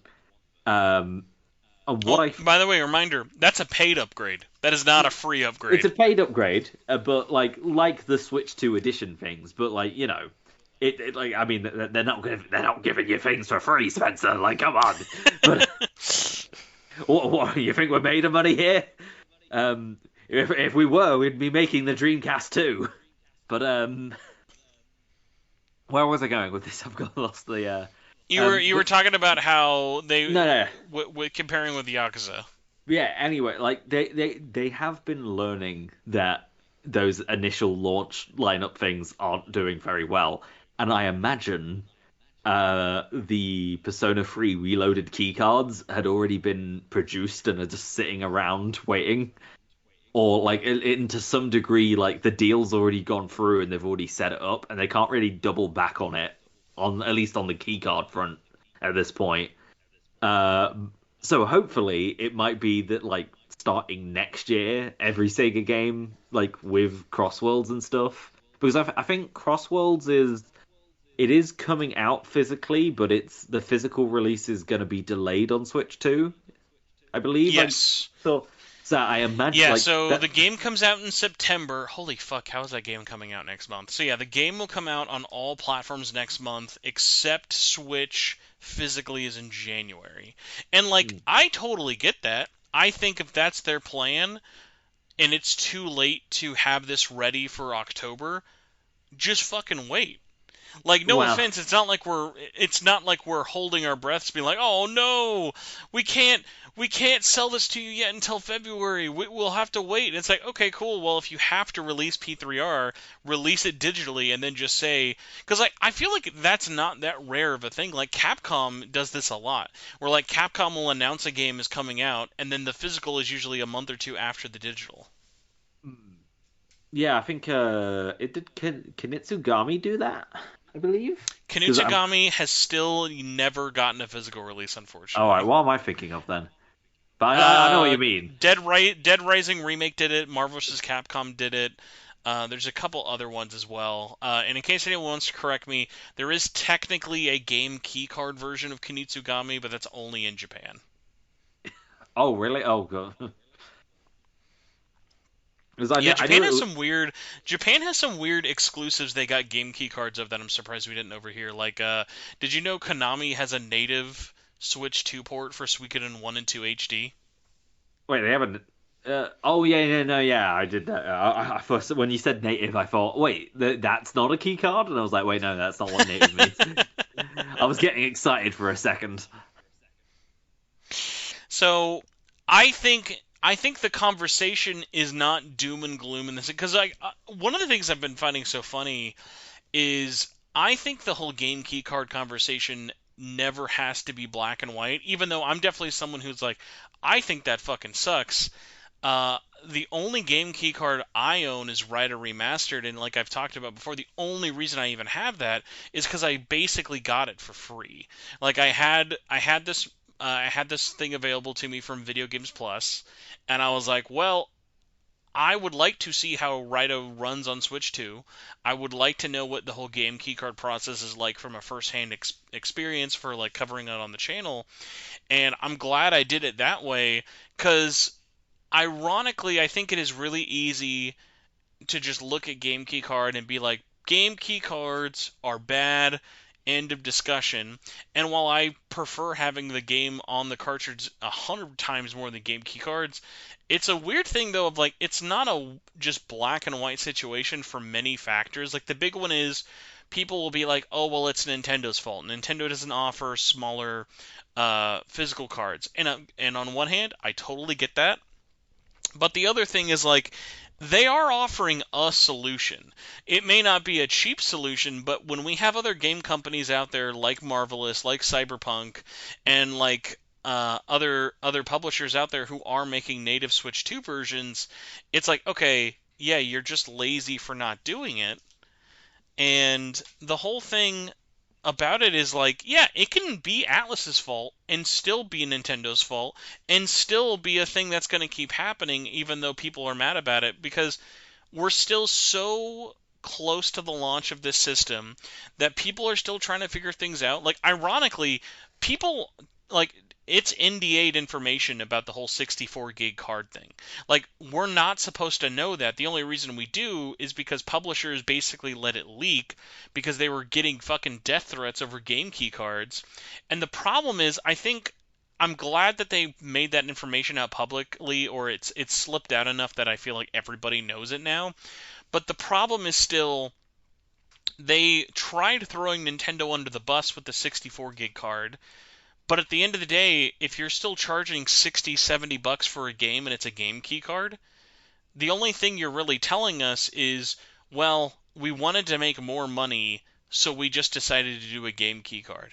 Like, yes, a 64 gig physical game key card a physical game card on the Switch 2 is expensive. I guarantee you they do not cost $60. It just means they're getting less money on those margins. And, like, when you're printing thousands and thousands and thousands and thousands of games, you still look like an asshole if you're like, it's the same reason, like, remember when they used to do instruction manuals? Why do we not get instruction manuals anymore? Spoilers, it's not because the instruction manuals cost $1,000 to produce. No, it's because they were like, hey, we could save 20 cents per copy. Oh, well, fuck them then. Just give them a little pamphlet. No, fuck the pamphlet. We'll put it on the bedside. No, fuck all of it. We won't give them anything. It's like they don't have to. They're just doing it to save pennies on the dollar and then trying to make it someone else's fault. So it's like, yeah, all the parties involved with the inception of game key cards are fucked, but at the end of the day, you still have to give it to the publisher because A, they've shown that they're willing to do it with Sonic, and B, the sales have clearly shown nobody wants them. Like, I don't know. I'm trying to think. Like, I think maybe Street Fighter was the only game key card that charted on the Switch 2 launch over here in the States for the NPDs. Like, nobody wanted them at all, to the point where, I kid you not, like the week or two, no, it was probably like 2 weeks, but 2 weeks after the Switch 2 launched, I was seeing copies of Yakuza and Sonic and Puyo Puyo in stores brand new for like 30 bucks here. Because they were just like sitting on shelf, like nobody was buying them. They were just like, "Holy fuck, who can we dump these on?" Yeah, I think I feel like I imagine the only reason it's there is probably because of some consumer rights law. But the fact that it's got that big white banner along the bottom that not only looks ugly, but then people read it and go, "Wait, I don't even get the game on here," even if they misinterpret it. Like the only way that they're gonna misinterpret it is as something even worse than what it is. And I think that's done a real like a good for done a lot for like your average person who doesn't keep up with all of this stuff to be like, oh wow, this sucks. Why would I get this? Well, and I think another thing that's interesting about it is I was kind of curious not only how game key card sales would do in the first month, but I've been very curious about how many have still been getting announced. We've had a couple games that have been code in the box, but those have actually been a lot more rare than I would have expected. Like I know EA's done it. I think Tony Hawk is a code in the box. I'll have to double check on that one. But like we've seen way less of those, and like there still is some cost that goes into doing the physical cartridges. And the other funny one as well is like because the like secret kind of third choice for Switch games is out there, there's also another weird wrinkle. I don't own one of these yet, but I learned about this recently. Um, do you own any Nintendo Switch 2 edition games? Not yet, but I do plan on. I never got Tears of the Kingdom, so I do plan on getting the Switch 2 physical like version of that, as well as Metroid Prime 4 when it eventually comes out. So here's the weird thing about, at least for right now, with like Rune Factory and Tears of the Kingdom and Breath of the Wild, and same thing with Mario Party Jamboree. Those are Switch 2 cartridges. They have data on them. This is the fucky part.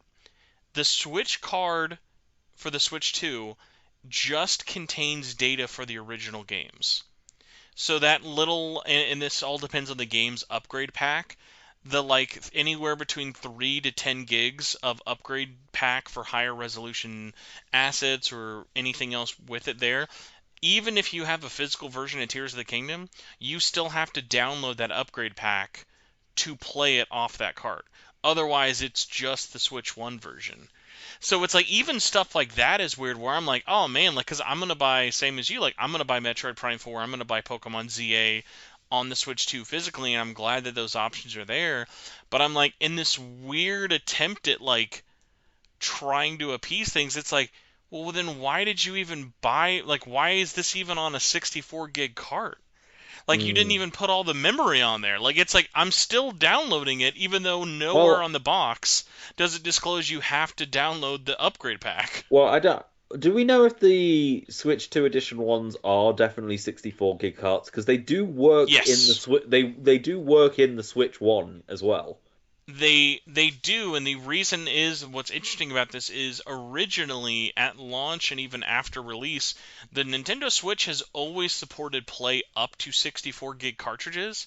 Nintendo was just never able to produce them cheap enough that it ended up happening in a game. So the Switch One has always been able to run cards ranging from 4 to 64 gigs, but the highest we ever got there was only I think two or three. There's three games on the Switch One that actually ran on 32 gig cards: Dragon Quest Heroes 1 and 2, and then Witcher 3 and Dying Light. Those are the only games that ever got 32 gig cards. Okay. So that's the weird one of like it's cool. And again, like I think the Switch 2 edition card idea is cool of like I like that by owning the Switch 2 edition, it really is being like, "Hey, I am the ultimate physical version for you because it will play on both versions of the system." But it is just that little extra step of like, why are we still downloading something? And I'm not like saying like, oh, I need like, I'm not one of those people who's like, I need the most up to date patched version every time, unless there's like it's missing a major feature. Like I understand like we're gonna be patching stuff. Like it's unrealistic to expect that, especially for modern games releasing physically. But like the Switch 2 edition stuff, I hope that changes. But I see way less people talking about that compared to game key cards because I expect with something like Metroid Prime and I would say especially with Metroid Prime 4, like that's going to be a significant download. Like the assets that they're using on Switch 2 versus Switch 1 will look noticeably better. And then we're at this weird point where it's like, okay, is it better for them just to stick it all on? I mean, that's the weird thing. Like they've already paid the money for the 64 gig card, so it's like I don't know why they don't just stick all the data on there. Mm. But then at the same time, I'm like, is it just easier for them to just not make it work on the Switch One? Like it just have it be only on a Nintendo Switch 2? Like it feels like that would have been the easier choice instead of making this weird hybrid cart, you know? Yeah, it's a weird situation. I don't. There's so many because there's also a lot of stuff that we don't. I didn't realize.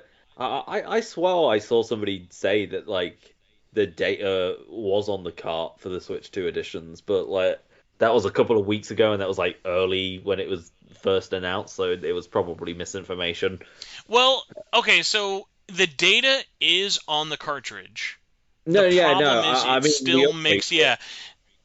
Yeah, so no, sorry. The upgrade data is on the cartridge, but it is ironically the game data is like the game key card. It's on there, but you still have to connect to the eShop to download it. Like you can't just put in the Nintendo Switch Why? 2 physical of T. Right? That's what I'm like. It's already there. It's already uploaded when you were printing them. Like I don't know why you're making them jump through that extra step, but like when you look at a physical box for a Nintendo Switch 2 edition, that's why it has all that jumbled like legalese text at the bottom because it has to explain it to you. Oh, Because I think like I'll try and pull up a picture, but like the wording on it is like so messy. So I'm just gonna do this. Tears Switch 2 box art.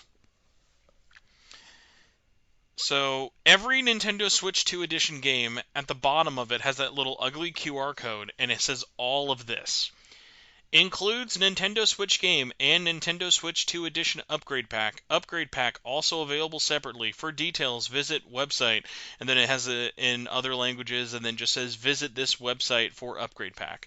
So at no place is it saying, oh, it's not on the cartridge, because yes, the ability to download it is on the cartridge, but I feel like most people when they looked at that would just assume, oh, well, it's already there, because even before launch there was confusion with the Switch 2 stuff of like, oh, is this just gonna be the Switch 1 cart with like a yeah. download code? And it's nice that it's not a download code, but it's like, but you're still having to download it, so it's like again.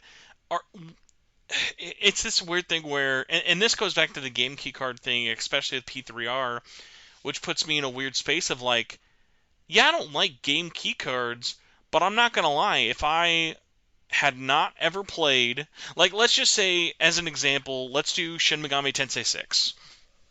Shin Megami Tensei 6 is coming out. It is a Switch 2 exclusive, and it is only launching on a game key card.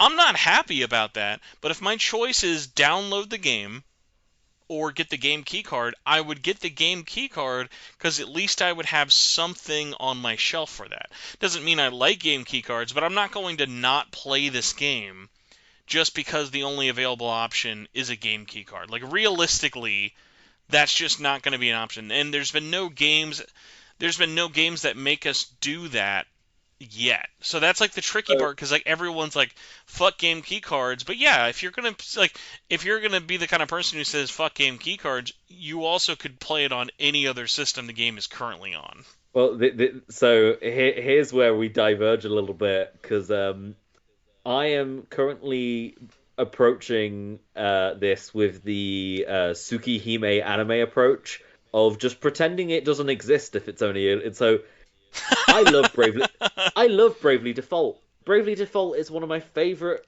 RPGs of all time. I even don't mind the looping ending thing where you have to do like five boss rushes in a row. Um, it sure would be great if Bravely Default got a remaster. Hopefully on the PC or and PS5 in like a year's time when like exclusivity deals are up. But yeah, it's a shame that it's not out on the Switch too. It's just if only there was one. Is all I'm saying. Well, Just let me tell you it, about the it, adventures of Elliot. Ugh. I got to play that demo You know, actually.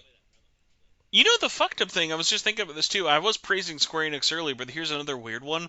What did you think of the Octopath Traveler Zero news? I I thought it was neat.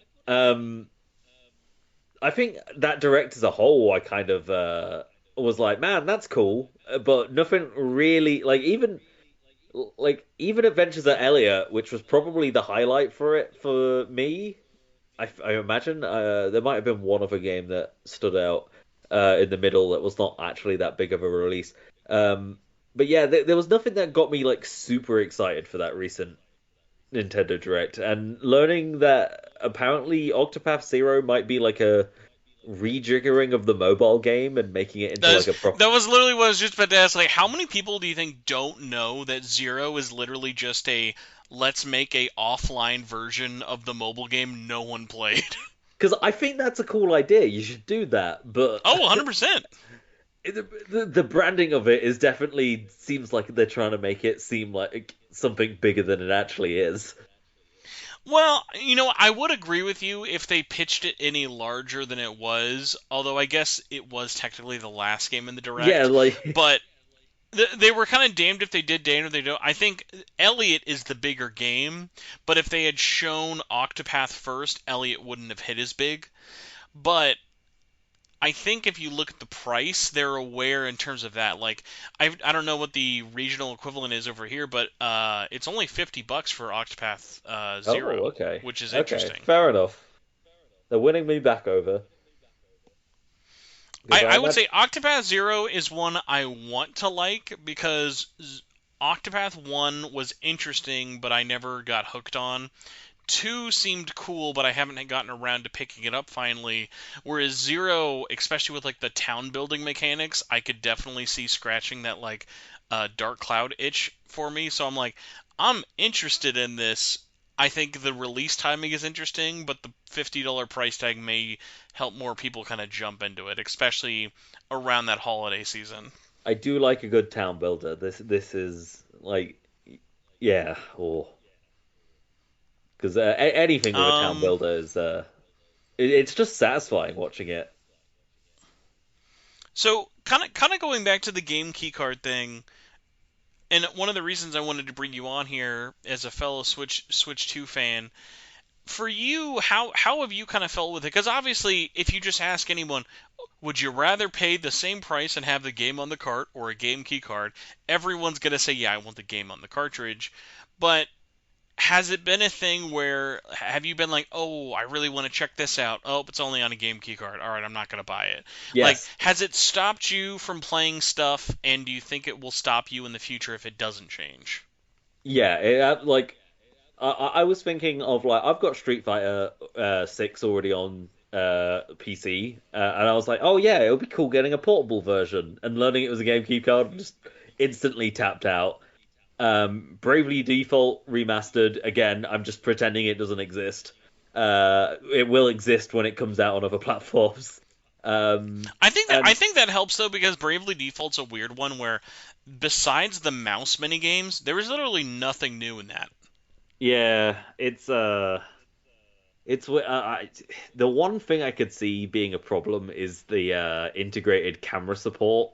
I don't actually know how they handle that on Switch 2 because there's parts in the original game where they'd use the front-facing 3DS and the front and back-facing 3DS camera as like part of the game. And like it's story stuff, and I won't go into any more detail because it's technically spoilery stuff. But people were making the joke of like, oh, it needs to be a Switch 2 exclusive because the Switch 1 doesn't have a camera. Um, so yeah, I don't know how they handle that exactly. Um, I'd be curious. I wouldn't put it past them to actually have some camera fuckery. hmm. But yeah, either way, at the end of the day, like my position on it as a person who has a pretty powerful PC is all of the Nintendo stuff is coming out on actual physical cards, like all of the actual exclusive things that will never come to any other platforms. Everything else can do, like it can come to other platforms, And at that point, if I'm being forced to play something that is at the very least pseudo digital only, why am I not just playing it on PC? Like, what benefit am I getting? Like, yeah, Switch 2 is like portable, but like I could get a Steam Deck, and it's By obvious. the way, I do love when people are like, "Just get a Steam Deck, just get a Steam Deck." Yeah, get a fellow person who just bought a $500 Switch. Yeah, Yeah, pay $600 for a less powerful system, but don't worry, you can download all the Steam games on it now. yeah. I mean, I've got I've got a pretty embarrassingly large Steam library, so I'd be okay. But still, they had they had that thing of like you could see what your Steam library was worth, and everybody was like, "Oh, I'm so embarrassed. Oh, I can't." Oh, like showing it all off, and like like the people who were like getting like on Twitter or whatnot, but because this was a couple of years ago, and people were being like, "Oh my God, I can't believe yours is so high," and I looked at mine, and I was like, "That's one more digit than everybody else's." Now, since we're the Falcom sickos, then let's do the realistic example because I was like, oh, there's not a game that really works as an exclusive. So let's do Proud East 10 then. Let's say it's in English. It's out now. We can play it. But again, it's only a game key card. Is that going to stop you from playing it? Because we don't know when it's getting ported. We don't know if or when it's coming to other systems or how long that's going to be. And it is new content in a Switch 2 game as an exclusive. Could you ignore that the way you ignore Bravely Default? I think East, yes. Trails, Damn. like if Trails in the Sky is the Damn. first, if Trail like because like I love Bravely Default. It's like it's above. Bravely Default is above You like would put most of the Bravely East Default games. over the E series? Most of them, yeah. Like if it was East 8 or Oh like my East Origin. god. No, if it was Listen, East man. 8, Listen, we'd have a man. conversation. Ease 9 wasn't that bad. You shouldn't throw the series down the trash that low for Ease 9. Come on. I like East 9. I like East 9. It's fine, but like if it was 8 or if it was Origin, but like I do like the East games, but I love Falcom for Trails. And if it was Trails in the Sky, I would probably get one and be livid the entire time. And the moment a version on anything else came out, I'd get that version and I'd sell that Switch 2 thing before it, like, I don't know, I crumbled feel to like it dust. helps though in the sense of like at least with companies like Atlus and Falcom, even Square Enix, they don't port shit that fast. Like I'm not expecting Bravely Default Remastered to be out on any other system for at least the next 2 years. Like look at how many years it took for them to put Octopath 1 on PlayStation. We didn't Yeah, get that how? till last year. It was last year, wasn't it? I forgot about it. But wait, how? It came out It on PC earlier, though, didn't it? Yes, I mean hell, it came out on Xbox before PS5.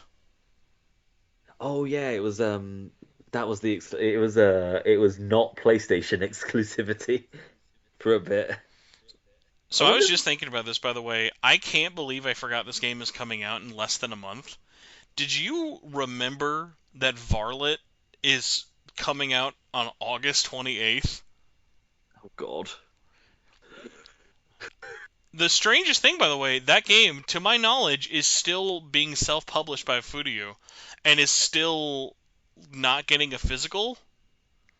Like it's just like it may be getting one in Japan, but at least enough for the English version, it is only getting a English digital release, which is wild. Which, by the way, I'm sure I'm like the only person in the world who's sad that the new game from the people who made Monarch is only being a thing. But I was just thinking about because it's like, oh fuck yeah, that comes out soon. But then also it got me thinking because of the Trails One remake. I was like, honestly, in a post Switch 2 world, I'm a little bummed that Chapter One remake isn't on Switch 2. You know? It is surprising, and that like not even like a patch or like a Switch 2 edition or something. Yeah, because and there's a lot of games like that right now, like that new Ninja Gaiden game that just came out, the Shinobi game, and a bunch of others. Like, there's a lot of games that are still only coming to Switch One and not Switch Two, that I feel like would really benefit from a Switch Two native version releasing. Because like in some cases you don't really need it, like it runs fine on its own. Like something like that new rhythm heaven game, like if that doesn't get a Switch 2 version, like that's fine. You don't need a native port for that. The crazy one is stuff like that new Ninja Gaiden game. Like that Ninja Gaiden game is literally locked at 30 FPS on Switch. oh, There's no way to play that at 60 even on Switch 2. And I'm like, that seems like an oversight. that's bad. Like, especially for like an action platformer like that. Like, oof. Yeah, so like stuff like that, I'm kind of like, man, I hope that that changes, but the everything we've heard with the Switch 2 dev kits has been super weird. Like, hell, you can notice by the fact that there is literally only one Switch 2 game that Microsoft has published, and it was Tony Hawk.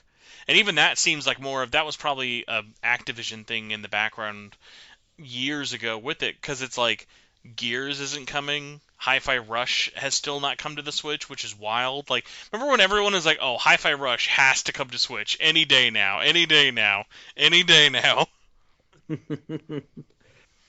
Oh, So there's a lot of weird stuff going on with that, but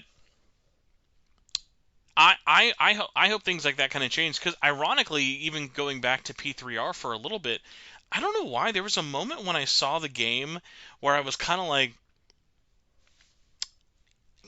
honestly, I feel like they could have ran on the Switch One. It wouldn't have looked good, but they could have probably ran P3R on the OG Switch. You know? yeah. Because like P5 does, and I like mean, did you not? Have you seen the comparison screenshots? We were talking about Dragon Ball earlier. Have you seen the screenshots for the Switch One version of Sparking Zero? It is legit. It legitimately looks like a fucking Wii game. It's hilarious. wait, I thought Sparking Zero was Switch 2 only. I didn't realize.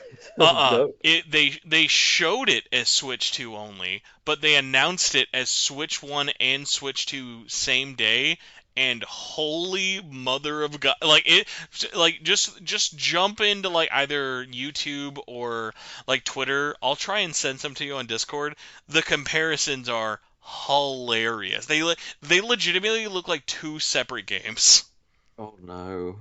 I'm trying to see now. Oh, it's on my phone, but I found Reddit.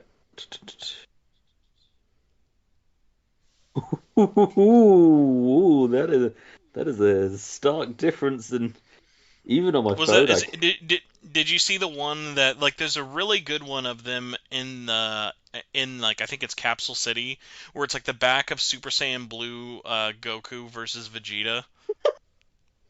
yeah, I've just found it. Like the mall behind them look like they're in two completely separate games. Oh wow. Like if I Yeah, told you on the top was Jump Force and on the bottom was J Stars, I would believe you. the signage and the building shape is completely different. Like, what the hell? Which, you know what? Ironically, a little bit of a shout out to Spike Chunsoft for it. The character models look good. It's everything else looks bad. Like the character models are one for one, but everything else in the world is rough as fuck. Jesus, that's oh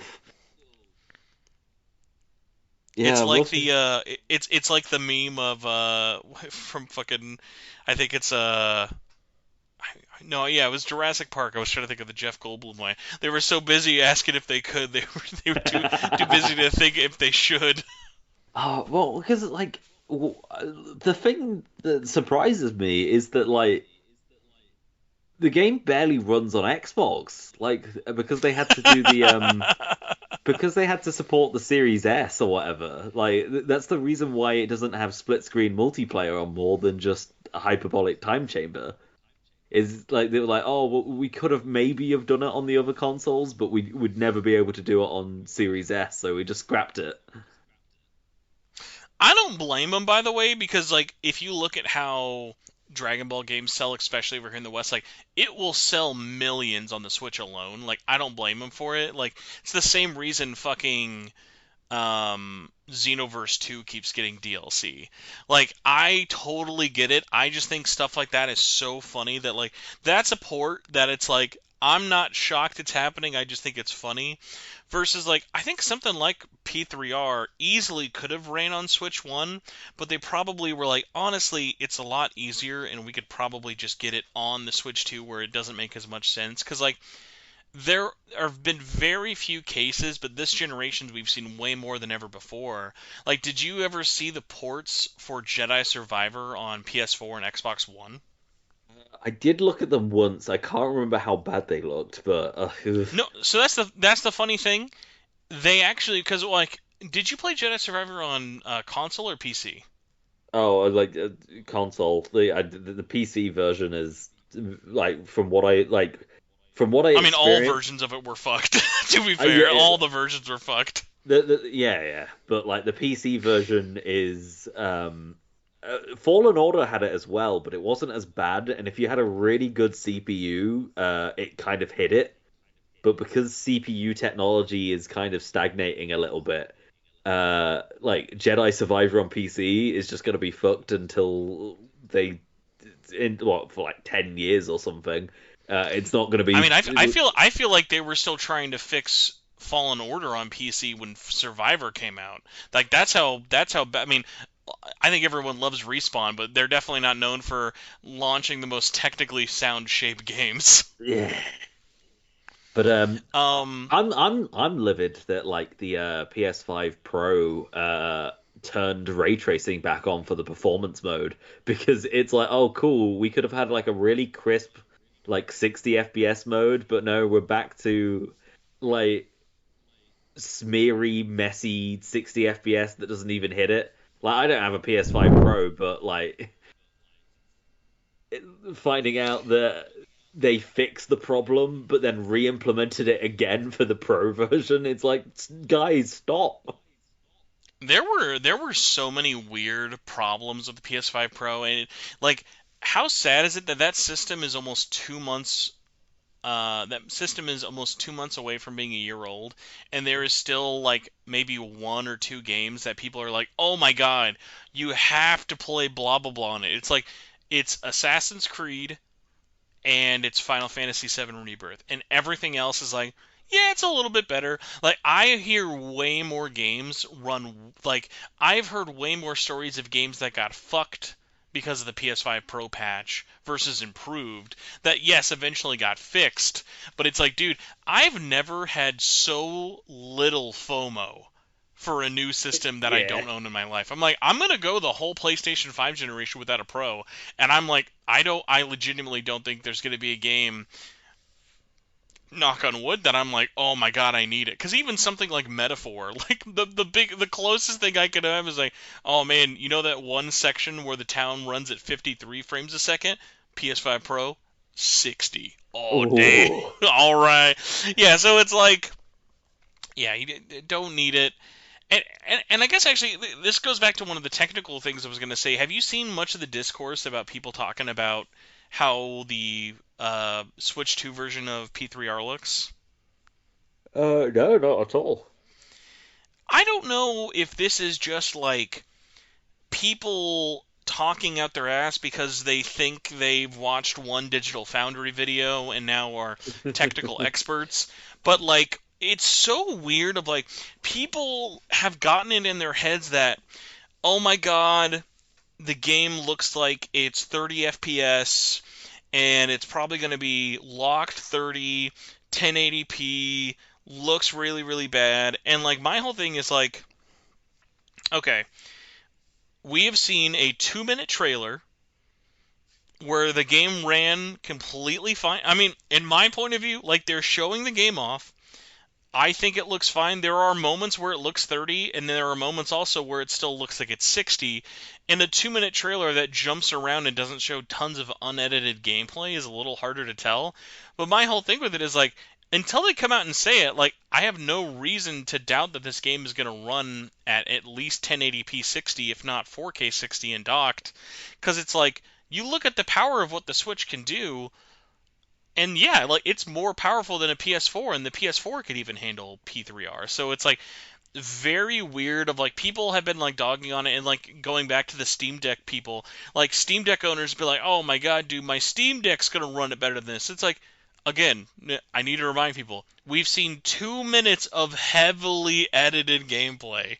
Like with mostly cinematics and like pre-canned animation. So it's like we have so much more left to see and people just want to instantly be like, "Oh, it's only on the Switch too. Oh, it's a stinky port. Like it's a stinky Switch port." Like, listen, I know we were just joking about how bad Sparking Zero is going to look on Switch One, but like there is a large difference in the technical specs between the fucking 2017 Nintendo Switch and the new Switch 2. Like, I think people need to be reminded the Switch 2 is more powerful in ways than the PS4 Pro is. Yeah, it's I think it's like somewhere in between the PS4 and the PS4 Pro, but Yeah. because it's got brand new architecture, it's a lot more efficient with that power that it's using. It's like obviously there's stuff like DLSS and whatnot, but like just in general, it's just running a lot of the like.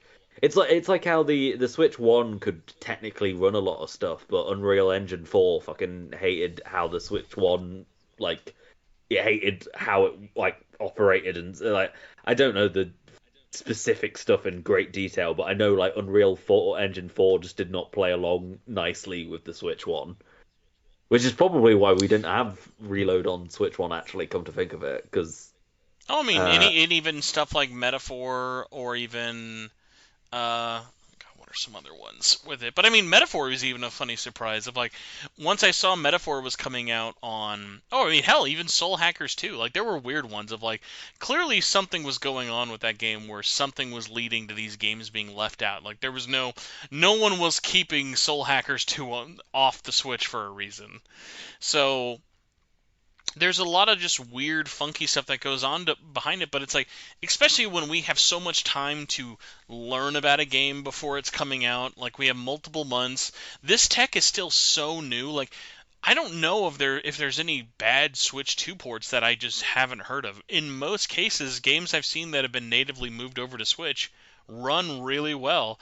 Like hell, even just because of how good the backwards compatible stuff has been, like I still have so much fun on my Switch just going back and checking out old games that every time I get a new Switch 2 native game, like I have, I think only 4 Switch 2 games. Like I have Welcome Tour, Mario Kart, Donkey Kong, and Raidou. That it's like those are such different games, but even those ones, like I've been extremely impressed about how well they've ran, not only docked but especially portable. mm, oh yeah, absolutely. Because what's your Switch 2 library right now? Switch 2 library is literally just Mario Kart World and Breath of the Wild Switch 2 edition. I'm going to. Oh, my things are beeping. I'm very excited by the way about checking out Zelda. I'm like I just know I don't need to, but I'm like once either it slows down a little bit or I end up just saying fuck it and giving in and playing them for a couple hours. I'm like I can't wait to see how those run on the Switch 2 just from everything I've seen. Like those look so clean.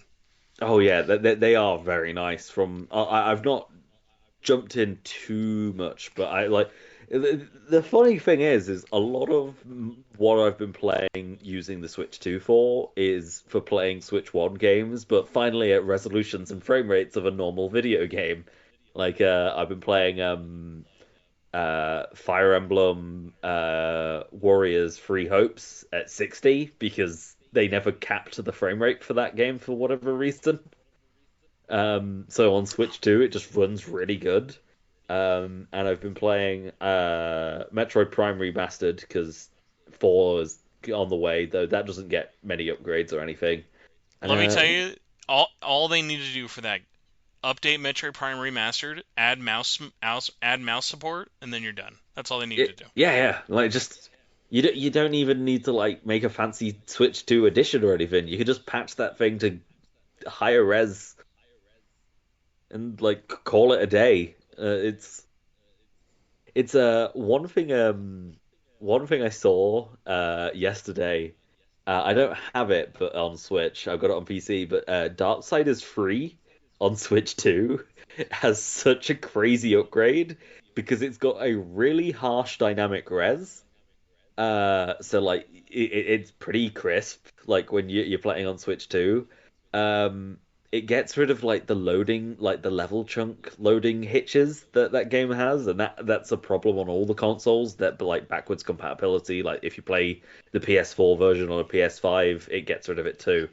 Um, but the real kicker is the console version of Darksiders 3 is they're all 30 FPS. But on Switch 1, it was 30 FPS because of a double buffer VSync. They didn't actually cap the frame rate. Yeah. So on Switch 2 is the only console port that runs at 60. It looks blurrier and like the lighting's not as nice as the PS4 version on PS5 or whatever, but it runs at 60. I love the stuff like that because there's a couple of funny games that like man, if Age of Calamity had the same treatment as Three Hopes, I would be like a pig in shit. I would just be like, Oh, oh my it god, would be because like so good. it ran so much smoother just at the stable 30 FPS it was at that I was like, oh my, I don't even know if I would understand. I don't even know if like my brain could wrap my head around it. But like, I actually weirdly feel like, especially because we still don't have a date for Age of Imprisonment, I'm kind of like I don't know how or when they're going to do it. I feel like there's a couple games that are still that just feel like they have to get another patch or something. Because like there's some games that, much like Age of Calamity, Animal Crossing, and like Metroid, are just a couple ones that I'm just like, you don't really got to do very much. Like some of these things are just limited because of how they were designed for the Switch that I would really like to see. Hell, I know people ask this a lot, especially in my video going over P5 on Switch 2. Like, P5 already could run at 60 on Switch 1, they just had it locked at 30. So now, especially, it's like, oh yeah, like it would be super smart for them to just make it so that it's a just make it so that a Switch 2 version of P5 like runs it like every other version. Because yeah, you're not gonna make the assets look any better, but hell, it will technically run it the same way all the other ones do. Yeah, yeah, because like Fire Emblem Three Hopes, I think it's like 810p, and like Metroid Prime Remastered is like 900p. Like, there's so many of the games that you could just bump the resolution up and they'd look outstanding. And like some of them you might need like to do a frame rate cap like change. But changing that stuff is as difficult as changing like three lines in a notepad file. Like it's all just an inti file at the end of the day. It would be so easy for them to actually put out these patches. I was just thinking, I'm looking on it for here. I was just thinking, I wonder how. Okay, Three Hopes locked at 60. Sorry, locked at 30. Yeah, Three Houses. Three Houses was locked at 30. I was trying to see if that and Engage were also locked, because Yeah, I was free. like, it's very funny that Three Hopes is the only one that actually runs at a higher frame right now. Yeah, yeah, it's very weird, but yeah, Free Houses I think is 30, but had a pretty bad dynamic res. So Very capping, chunky. It's very chunky. yeah, so capping that out, it also had no anti-aliasing. So capping that out, and then I've got one of those ludicrously expensive M Classic things that you attach to your HDMI cable, and it adds Are like those are a those really expensive? for what they do, yeah. I think they're like what, $80. Oh, okay. All right. Uh, I don't know uh, why I was worried it was going to be like triple digits. no, no, I mean the original M cable, which was like the first version of that product, was like 120 or something. Uh, I feel bad for that company now, only for the fact that I feel like a lot of their big selling points on the original M cable is just like, or you could just play it on the Switch too, because yeah. it's doing a lot of the same. It's Well, doing a lot of the same stuff. you say that, but so like I've been play like. anything that caps out at like 1080p. So because you can, what I've been doing is like I've been playing like when I've been playing Switch One games that haven't got a patch that go above 1080p. I've been going into the display settings on the Switch 2 and then lowering it to 1080p and then using the M Classic still to smooth out that stuff because it does look like stuff like Free Houses and like Pokemon Legends Arceus because it's now actually hitting the maxed out 1080p Oh, resolution target. thank you It for reminding me. Legends needs a patch so bad. Oh my, especially after Scarlet and Violet. Please patch Legends. I know they please. never will. Oh God.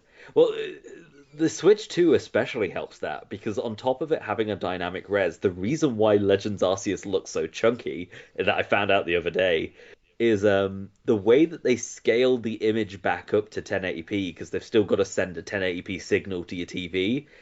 Most of the time, any game that uses dynamic res will use a bilinear upscale, which will make the image look a little bit softer than it needs to, but like it looks pretty okay. For whatever reason, um, like Legends Arceus uses a nearest neighbor upscale, which means that you get the really crisp, chunky pixels, and it's why it looks kind of like not only does it look pixelated, but it looks kind of wobbly at times. And there's no reason for them to have picked that method, but they did, and that's what we got. So on a The Switch 2, when it maxes out at 1080p and it's just like a nice clean 1080p image, it's a lot nicer. I think that's ironically one of the few problems with how successful the Switch 1 was. Only in the sense of like, man, they have so many games to go back to that like it's just going to be impossible for everyone to get touched. But so it's like obviously the big ones got hit, like Mario Odyssey 8 Deluxe, all that stuff. But it's like at the same time, it's just one of those. There's like, I almost wish that they kind of had like a like fan vote where it's like you can like vote to have That would be like cool. a Switch 2 patch just so they can know like what's a good one to like focus on. Yeah, I'm hoping they do more with it than just what they've done so far. Like I'm hoping they roll out some more like treat it like how they do I mean ideally they could just rush them out all as quick as possible, but this is Nintendo, they're not going to do that. But like if they treat it like the Nintendo Switch Online service where like every 2 3 months they're like, "Oh, this game's got a patch now. Everybody go check it out." Well, I don't Like, know "Oh, about you, but Luigi's Mansion I 3 could is talk now in about 4K." 1-2 Switch in 4K to 120 FPS. All right. Fucking They finally. said it couldn't be done. Oh my god. All right, we are over the 2 hour mark for the recording, which Oh means we are crap. definitely way over the 3 hour mark for how long we've been doing this. So I want to be respectful of your time and also eat dinner at some point tonight. So we're going to start wrapping up.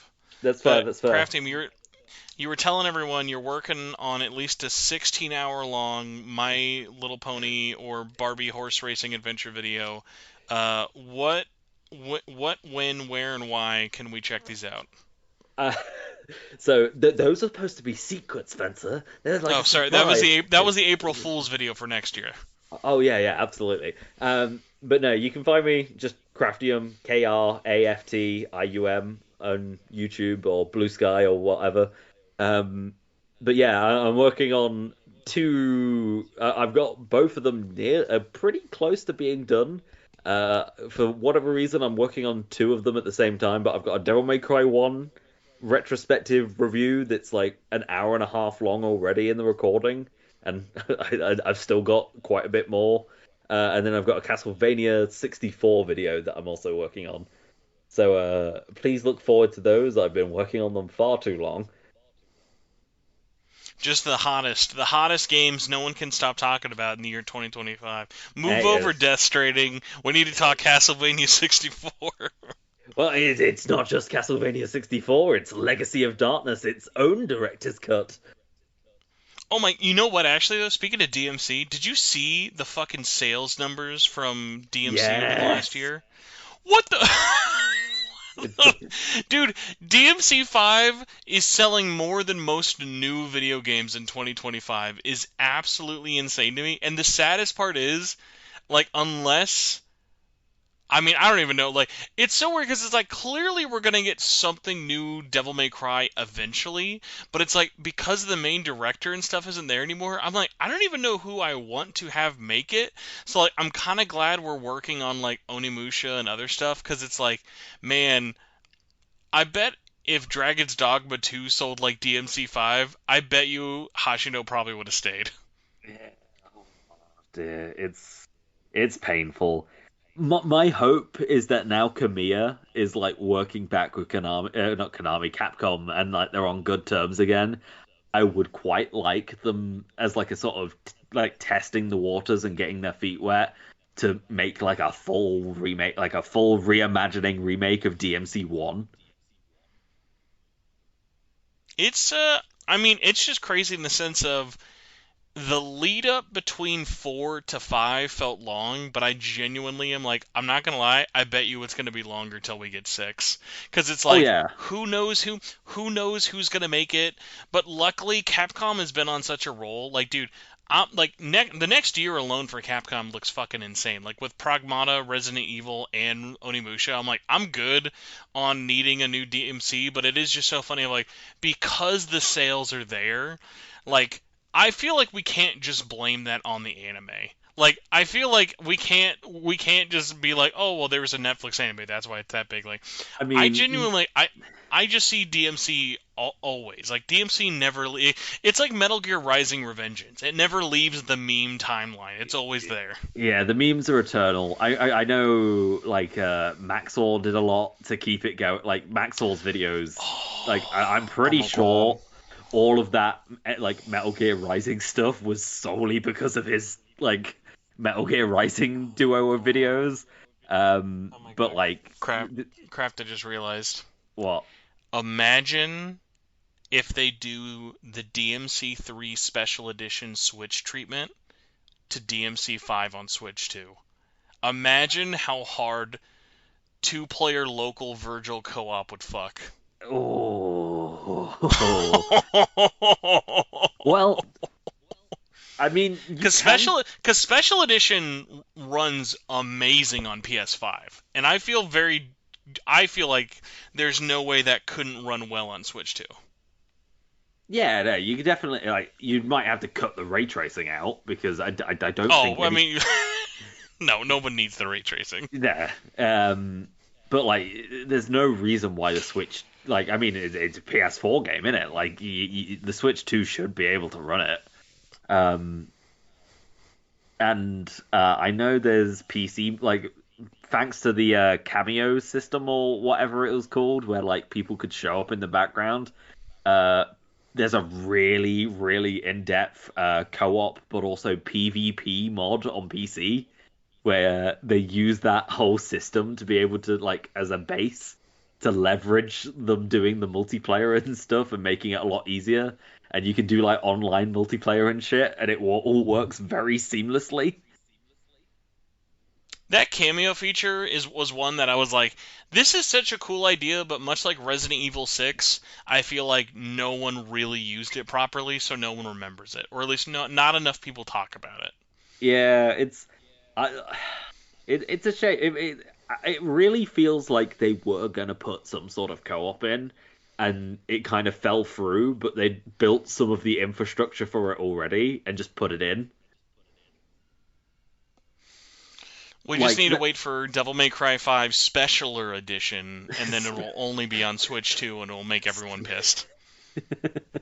I mean, I'm still kind of livid that Special Edition is only console only, and like it's not on PC because like Legendary Dark Knight mode was originally made. That's like the one where they throw like Dynasty Warriors number of enemies at you. Oh yeah, that was trapped on PC for 4 forever.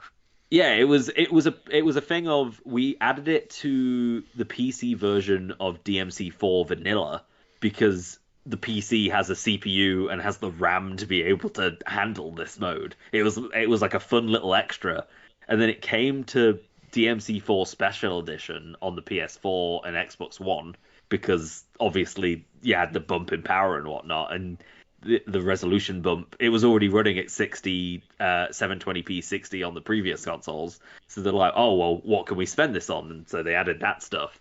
But then they made it a console exclusive for DMC5 because it's only in Special Edition, but Special Edition never came to PC. So the mode that started on PC to take advantage of PC is now apparently the PC. Apparently, because the marketing language is Special Edition is optimized for PS5 and Xbox Series X. So only the ray tracing and the legendary Dark Knight mode can work on those consoles. It could never work on PC, apparently. I mean, let's be honest.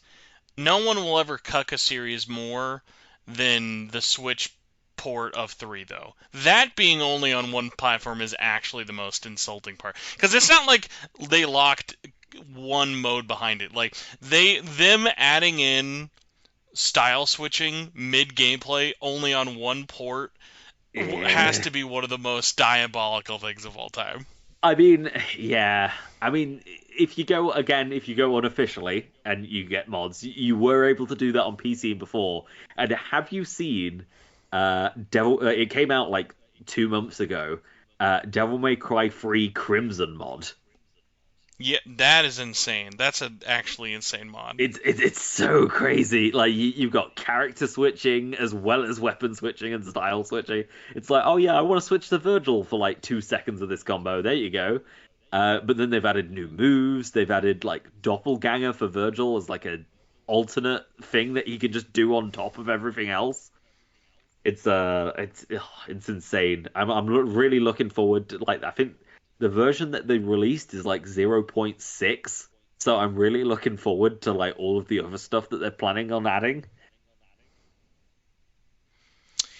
So now, in our longest goodbye possible, we're gonna tie it in because I feel like we kind of got to this answer, but I feel like it could be different depending on you and I.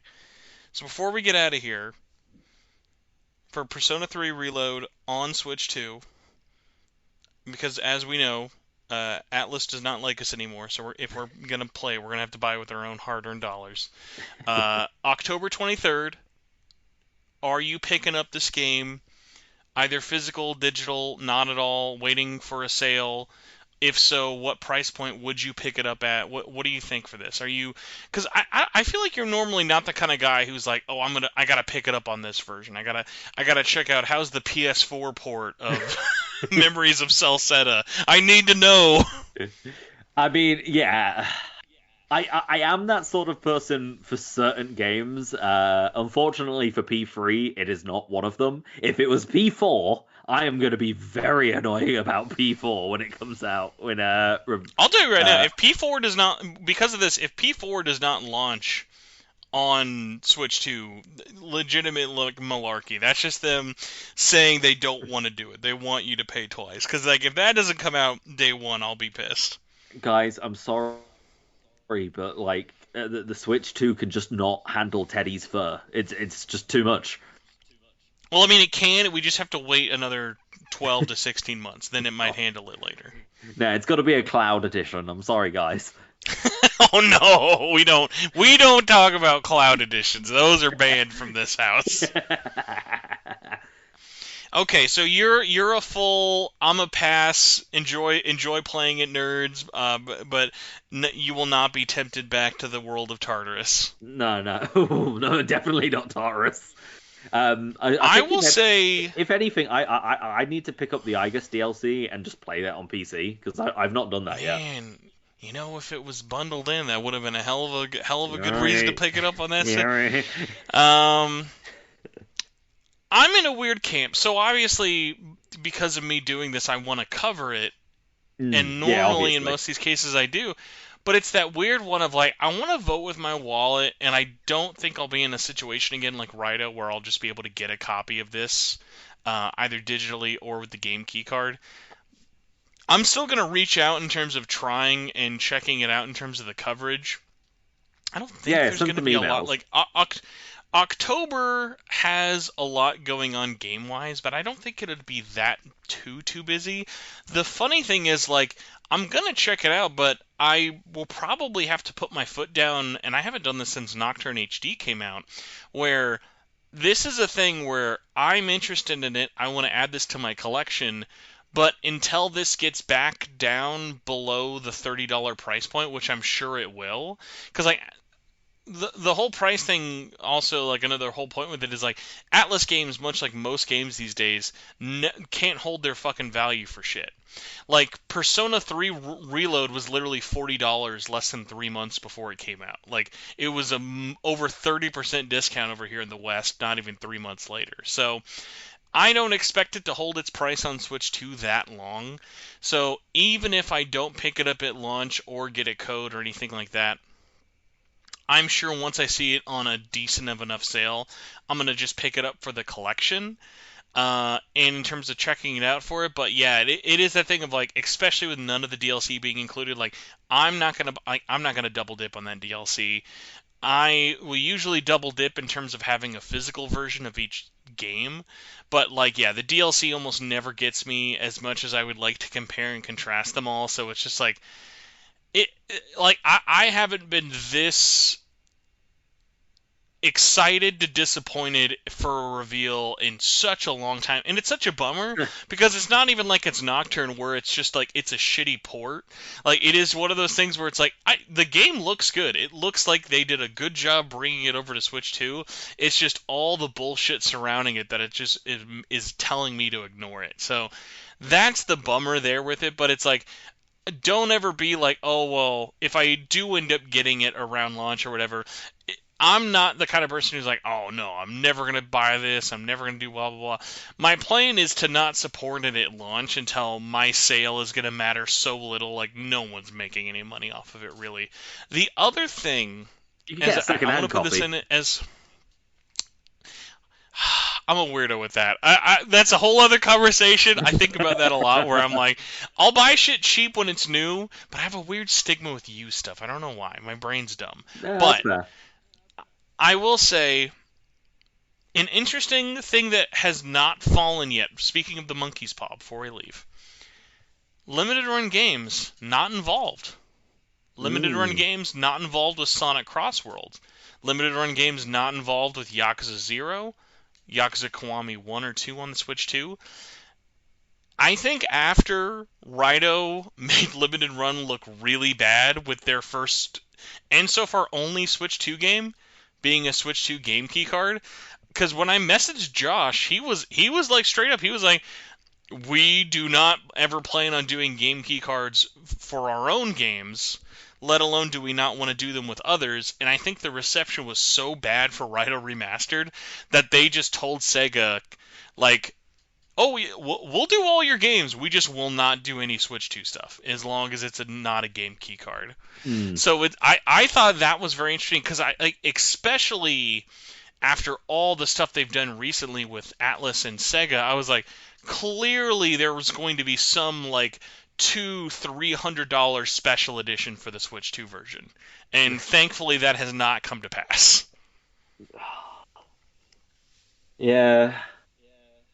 Actually, I wonder if, like, because like usually a lot of the companies in Japan just don't hear about stuff like problems over here, like with that we're having with whatnot. I wonder if the whole Rido and limited run games thing is the only reason why they know people hate keycards so much now. That's Because hard to like this, say because the game sold so poorly on every I system mean, that I feel like that probably didn't help give it much attention. yeah, true, true, true. It's like, oh man, you really sold the worst out of all the systems that also sold badly. Like, you're the worst of them all, Switch 2, thanks. Oh, yeah, that's a good point. Because oh, you shush. No, no. And also, I guess the sales in general, just across the board with like the game key cards, probably speak a lot louder. But I imagine it probably helped at least to some degree. because they've got like direct Yeah, and I mean, communication with people who are being like, yeah, people don't like game key cards. I think a big litmus test is definitely going to be this holiday in Japan for game key cards, because we've got Final Fantasy, Octopath Traveler, Dragon Quest, and Persona uh, all coming out, all during the fall, and all on game key cards. I think that'll be a big test to see, like, okay, we haven't really had a lot of stuff out to compare, so I think when we get to this fall, this will be that will be the last chance of everyone around the world really showing, do we want these? And are there enough people who really have a stick up their butt about it that we're just going to tank sales of this until something drastically changes? Because like, I legitimately feel like we're going to get to a point where if it keeps up the way it is now, and especially if Nintendo does find a way to offer different and smaller sizes for key cards, like doing 8, 16, 32, I think we're going to get to a point where we're going to see a lot of games get reprinted. And they're going to have big apology tours. Or, fuck, man, they might not even be apology tours. They're probably going to, like, have Big Dick Swinging Energy be like, of, like, the worst sorry meme. Be like, oh, sorry you didn't buy Raidou at launch. Would you like to buy it for 60 all on the disc? And people will do it. They'll do, like, even if they sold it at a higher price, they would be like, well, it's on the cart this time, and there's enough collectors out there who would go back just to do that. Yeah, I mean, that's me.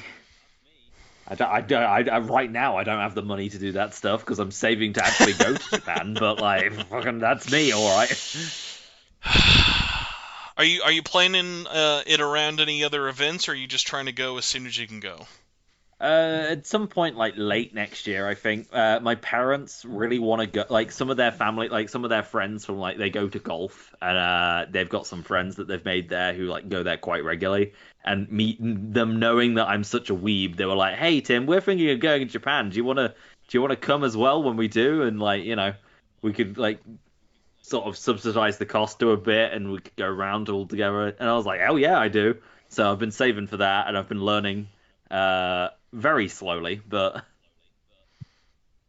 Just remember, as soon as you get there, the best place to visit outside of Akihabara, just Google search in your map or whatever you want. Just put Soapland.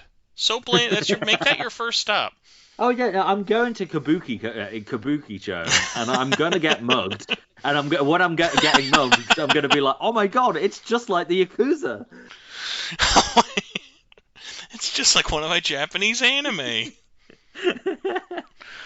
It stands for Oh my god. Otaku Well, Convention. not beating the allegations, but you know what?